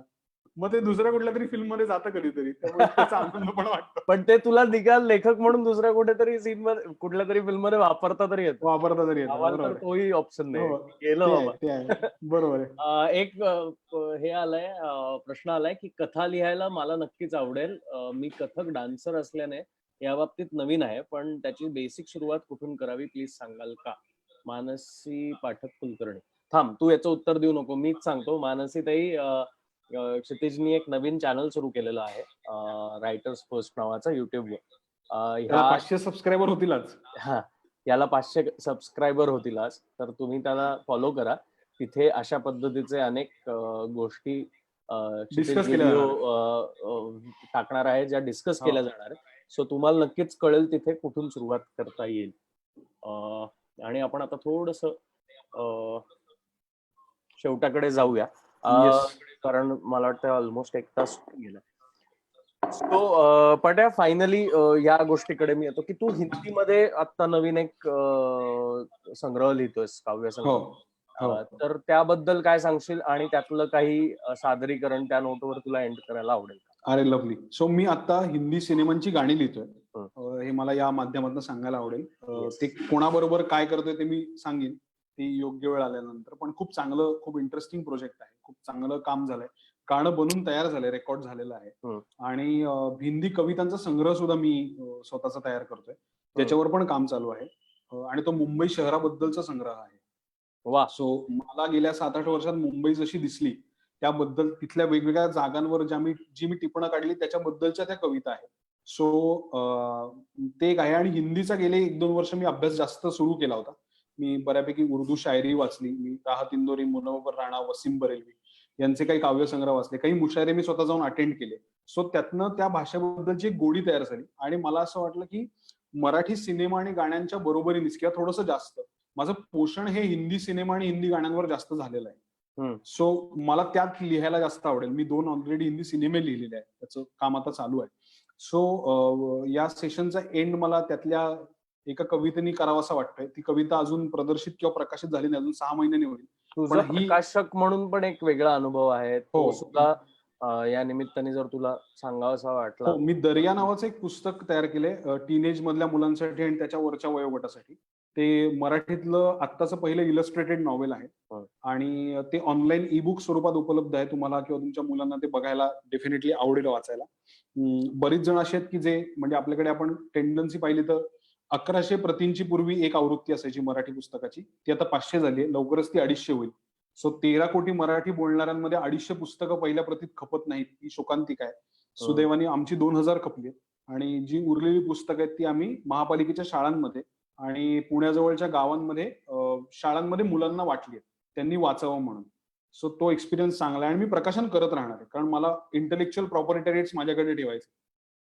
कारण मला लेखक म्हणून हे माहिती की त्याचा फायदा किती आहे पुढे. सो तो एक त्यातला मुद्दा आहे. आणि माझ्या आजूबाजूला तुला तर माहिती की आपण मी ऍक्टर्सच्याच घरात राहिलोय. लहानपणी लोक विचारवंतांच्या घरात वाढतात, समाजसेवकांच्या घरात वाढतात. तर मी ऍक्टर्सच्या घरात वाढलोय मुंबईमध्ये. तू आहेस, आरती आहे, सिद्धार्थ आहे, मुन्ना ऍक्टर आहेच, आपल्या सगळ्यांचा गुरु येतो. तेव्हा तुझे बाबा स्वतः ऍक्टर. माझे बाबा शायरी खालची तुझ्या हो फेसबुक वरती तेही काल पहिल्यांदा फेसबुक लाईव्ह आले. त्यांनी काल फेसबुकवर कथा वाचली. मगाशी कोणीतरी एक कमेंट केली की तुमच्या दोघांबद्दल म्हणजे तू आणि विक्रम, पण त्यांचं असं म्हणणं होतं की तुमचे बाबा सुद्धा ग्रेट आहेत. हो ते म्हणजे त्यांच्याकडनं एक फार मस्त गोष्ट शिकायला मिळाली आयुष्यामध्ये की ते अत्यंत पॅशनेट आहेत स्वतःच्या कामाबद्दल. आणि त्यांनी कधीच परिस्थितीचं भांडवल होऊ दिलं नाही स्वतःची कला जोपासायला. हे मी सर्वात प्रथम त्यांच्याकडनं शिकलो की तुम्हाला जे परस्यू करायचंय ते छोट्या पद्धतीने केलं तरी त्याच्यामध्ये कधीच स्वतःची परिस्थिती हा मुद्दा आणू नका. ती सगळ्यांचीच असते. सगळेच जण स्ट्रगल करत असतात. So your struggle is no different from them. So त्यातनं पुढे जाऊन काम करत राहा. सो ती ऊर्जा त्यांच्याकडनं आणि आईच्या विरोधातनं मिळाली. त्यामुळे ते आता त्यातनं मजा आहे. आणि ही कविता जी आहे ही ऍक्टर्स बद्दलची कविता आहे. मला माहिती की खूप ऍक्टर्स ही बघत असतील. सो ऍक्टर बद्दलची ती कविता आहे. आपण मुंबईत अशा बऱ्याच जागा आहेत जिथे मला गेल्यानंतर अत्यंत दबून जायला होतं. म्हणजे मी घाबरतो. म्हणजे पृथ्वी कॅफे ही त्यातली एक फार मोठी जागा आहे. कारण तिथे जवळपास सगळेच दुबेजींचे शिष्य असतात. म्हणजे तिथे एखादा मुलगा एकदा जरी गेला तरी तो बाहेरून म्हणतो अरे मी तिथे यांच्याकडे शिकलोय, मी हे केलंय. तर मला अशा ठिकाणी जाऊन खूप दडपण येतं. मी घाबरतो. नाही पण तिथे काही जण येणारे वेगळा एक कॉन्फिडन्स घेऊन पण येतात. तेच. सो त्यामुळे मला ती माणसं बघून मला नेहमी गंमत वाटायची. तर त्यामध्ये खूप असे ऍस्पायरिंग ऍक्टर्स असतात जे छान कपडे घालतात, ज्याचे दंड टाईट करून तिथे स्लिंग बॅग्स घेऊन फिरत असतात आणि जे आपण तिथे रेग्युलर आहोत हे सारखं दाखवत असतात इतर लोकांना की मी इथे रेग्युलर आहे आणि तुम्ही आता इथे ऍक्च्युअली आलेला आहात. मग ते डायरेक्ट काउंटरवर जातात. तर अशा खूप गमती जमती ऑब्झर्वेशन तिथे चाललेलं असतं. तर किंवा ते तिथले जे बाहेरची लोक होते त्यांना हात करतात, ते पुस्तकांचे ते डायरेक्ट जातात, अशी खूप लोक असतात. तर अशी काही लोक पाहिल्यानंतर एक मी इमॅजिनरी सिच्युएशन तयार केली होती. मी गोरेगाव स्टेशन बद्दल एक कविता लिहिली आहे, मी जुहू बद्दल एक लिहिली आहे, मी बँड्रा बद्दल एक लिहिली आहे, तशी मी पृथ्वी कॅफे बद्दल एक लिहिली आहे. त्या कवितेचं नाव आहे स्टार. सो ती कविता अशी आहे. एक फोन आया तो खिल उठा चेहरा, एक फोन आया तो खिल उठा चेहरा, हजारों की भीड़ में उसे मिल उठा चेहरा. एक फोन आया तो खिल उठा चेहरा, हजारों की भीड़ में उसे मिल उठा चेहरा, मिल गया ये रोल तो गांव तक होंगे चर्चे, मिल गया ये रोल तो गांव तक होंगे चर्चे, अच्छा निकला पर डे तो महीना भर बुझेंगे खर्चे. शर्ट वो व्हाइट पैंट ये नीली मन में रखी तैयार, शर्ट वो व्हाइट पैंट में ये नीली मन में रखी तैयार, भाई बचा कुचा सा परफ्यूम है थोड़ा पानी फवार, भाई बचा कुचा सा परफ्यूम है थोड़ा पानी फवार, पसीना ना आए भाई जाऊं लेकर टैक्सी, बेस की मैं आवाज निकालूं लग जाऊंगा सेक्सी. वाह.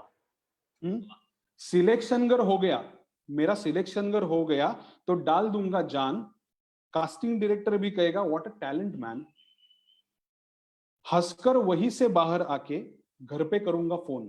हे प्रत्येक नटाच्या आयुष्यात घडतं की त्यांना ऑडिशनचा कॉल आला ना की त्यांना स्वप्न पडायला लागतात. सिलेक्शन अगर हो गया तो डाल दूंगा जान, कास्टिंग डायरेक्टर भी कहेगा व्हाट अ टैलेंट मैन, हंसकर वही से बाहर आके घर पे करूंगा फोन, देखो मेरे संग अब स्क्रीन शेयर करेगा कौन. नवाज, विकी, राजकुमार कोई भी आए यार, नवाज, विकी, राजकुमार कोई भी आए यार, अरे छोटे छोटे रोल से ही बन जाते हैं बड़े स्टार.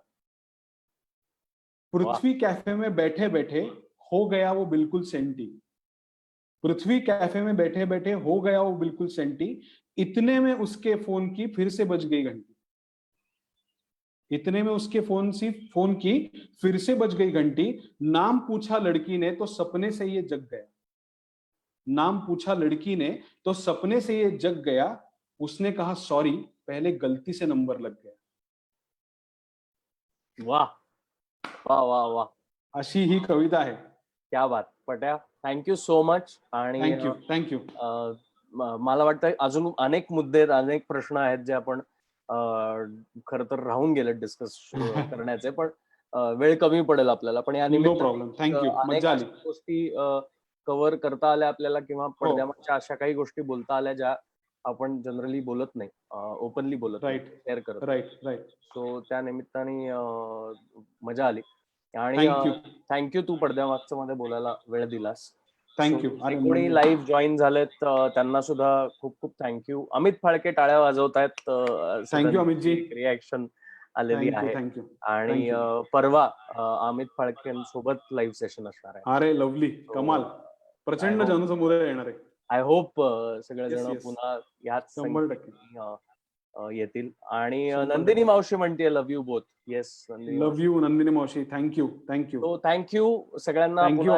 आणि बाय बाय. मी आता लाईव्ह स्ट्रीमिंग करतो. पण हे चालूच ठेवलंच तरी चालेल. येस, झूम चालूच ठेवतो मी. Amit thank you so much. अमितची कमेंट